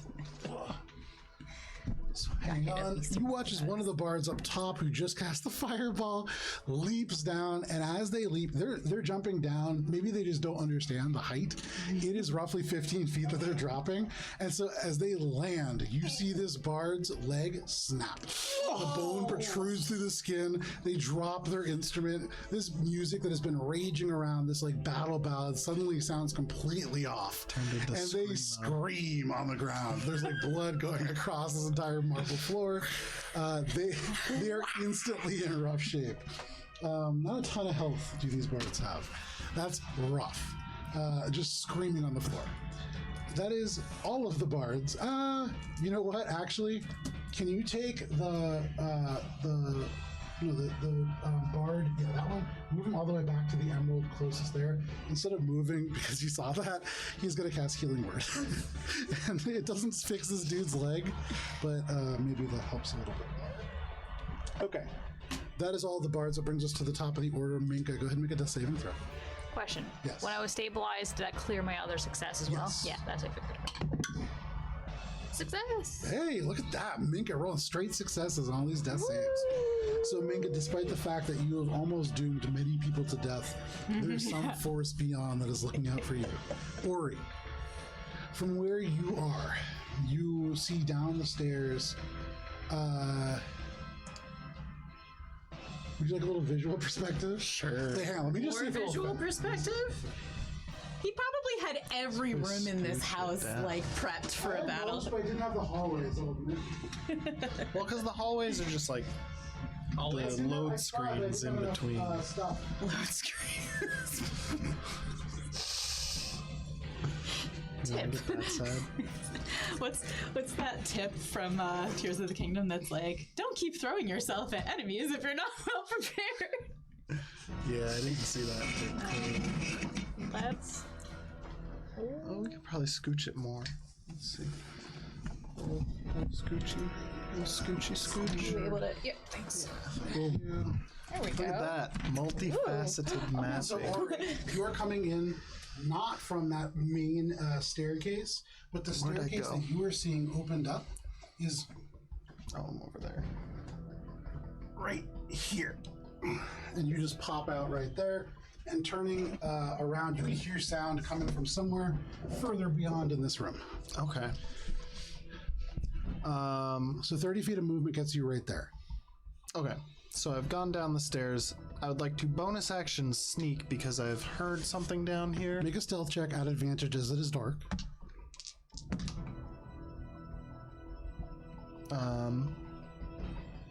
25. Okay. And then action, I would like to... I'm looking for a couple of things down here. Okay. Source of the disturbances that I heard. It sounds like it's coming from ahead of you. Okay. I'm looking for long enough rope to go get the old key. Easy. Right side, boom. You have 40 Got feet my of rope. Cool. And then I'm looking for the original key, but I'm also thinking like the key was probably for this room right here. Okay. Hold on to that, and you can do that next turn. I'm gonna look for the key. That is your turn, Ori. Alina. Back up here, you have in the hallway Billy in your hands. What do you want to do? Can I make it to the kitchen with how much movement will it take to get me into the kitchen? 25 feet gets you 5 feet into the kitchen. Okay, so I'm gonna do that. Once I Or sorry, I'm so sorry. 20 feet gets you into the mid kitchen. Okay, so once I'm in the kitchen with that 20 feet of movement, are there any like do I see the door that I think leads outside? Yeah, oh, absolutely. You pop in, you can see it's like propped open now. People have made their way out. You see like there are voices from beyond. There's a big looping walkway that spirals up and into the darkness, and you see lit like black light almost, just these little white butterflies and little shades of blue and lilac just fluttering everywhere. Okay. Beautiful, but I'm chaos in here. And how much farther? So 20 feet got me into the kitchen. Yep. How much farther can I get toward the door with the rest of that 35-foot movement? 10 feet closer. So there is right now 25 feet between you and the door.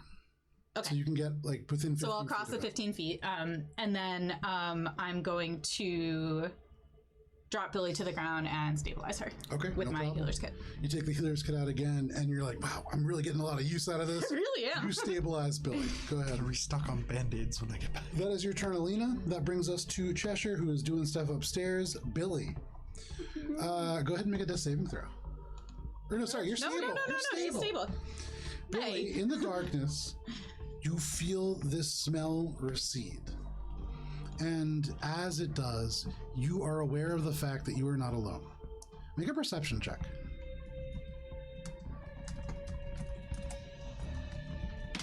Ah.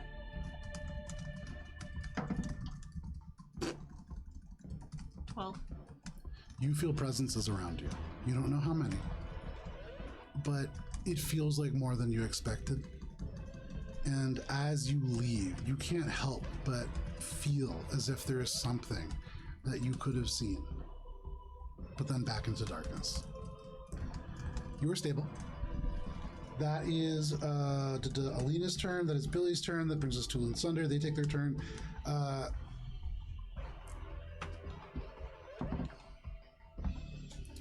Around the corner, you hear tink, tink.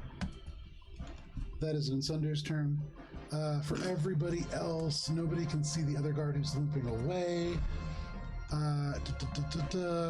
Ori, from where you are, you see a guard like lean out, and he is trying to hide. This is a human. They don't seem to be able to see very well, and so for them being hidden, they are like staring almost directly at you in the darkness. They have no idea that you're there, and then they're just like, no, it's quiet, and they just like go back around the corner. That is their turn. That brings us to the bards. So from where the bards are, they are going to slide into the hallway. And Alina, it is you and Billy like directly in front. And so the first bard is going to cast blindness on you. I would have put myself between Billy and No problem. And so go ahead and make a I believe this is a Constitution saving throw. Goodness for advantage. Con save, that's 13. 13 meets it, beats it. And so again, you fight this off. The next one is going to go ahead and seeing you fight that off, go ahead and make a charisma saving throw, as this one has not tried this yet. They're going to try to cast Bane. 17. A 17. As they cast this again, you just like throw your arm to the side and this magic seems to almost fade. And for the first time in a long time in the background, though it's not playing and these bards seem to be a little bit discordant now with one of them still screaming in the room, you hear maybe trumpets, maybe horns, something in the far distance. And you cast this spell again, like right off to the side.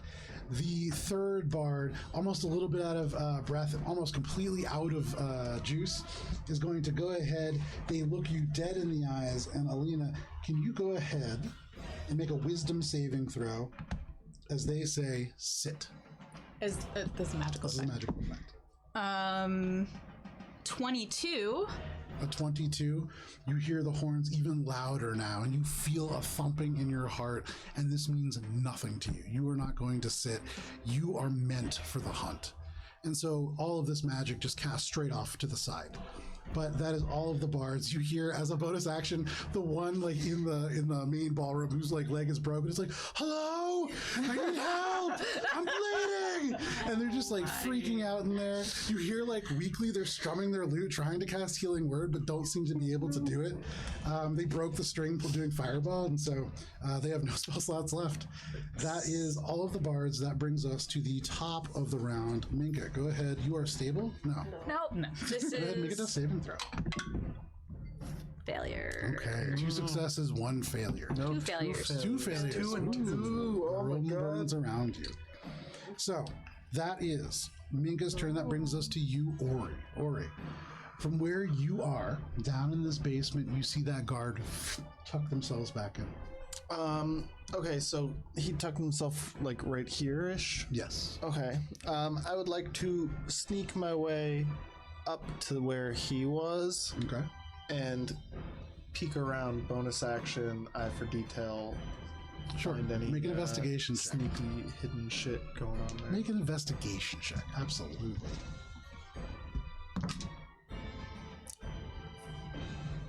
15. With a 15, you see Moonsunder, you see one guard, and at the moment, they are straight ahead in that direction. You can see there's a big silver sarcophagus. No, in the main kind of room. As you look into these places, you can see there are gravestones, but that big silver sarcophagus, you see a blue key, you see a yellow key. Ting, ting, have both been placed in. You can see in one other hand a green key, and in the final one, a blue one. And he seems to be putting these into the sarcophagus as if to activate it. And also, Ori, at this moment, with that eye for detail, though a low roll, you do notice, leading into this casket all across, faintly into the room, although spreading out into the walls and around, almost like ley lines, little traces, almost impossible to read, but letters.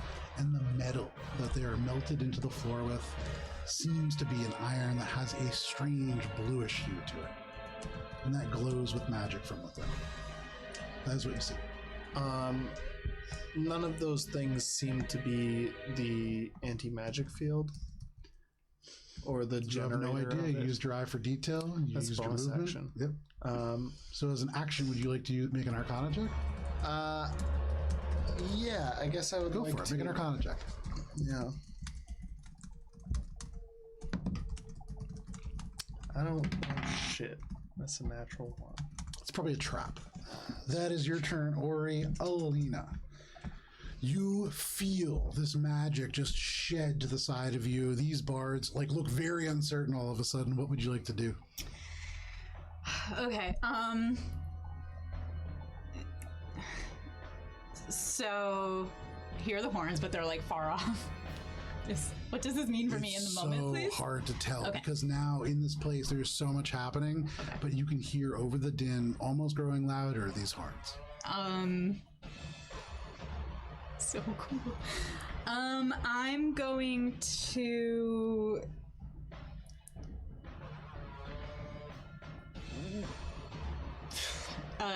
pick up Billy again, Okay. run out the door. Okay. Super while cool I'm- moment. You're like, It's super cool. run away. This is I cannot let Billy die again. Yeah. So while I'm running, can I use my action to use my Rod of the Pack Keeper Sure. to get a spell slot back? So if you want to use the Rod of the Pack Keeper in this moment, as you hear the horns and you hold this item that to you means a great deal and has a great amount of power that influenced by your Warlock Pact, you concentrate and intend to get that spell back. But in this moment, those horns blare loud. And though Sir Nunos is not a god that has a lot of active interest, he is somebody who helps those that help themselves. Okay.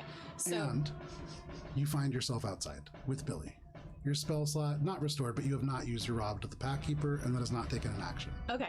All right. So with newfound confidence, I'm going to put Billy down gently outside and then turn around and just in the doorway and make a stand. Okay, no problem. You make a stand. You hear from behind you this little shoo, and you see the carriage that you all rode in, and Ertrod looks very confused, and from within he says, "But there's no burning heart."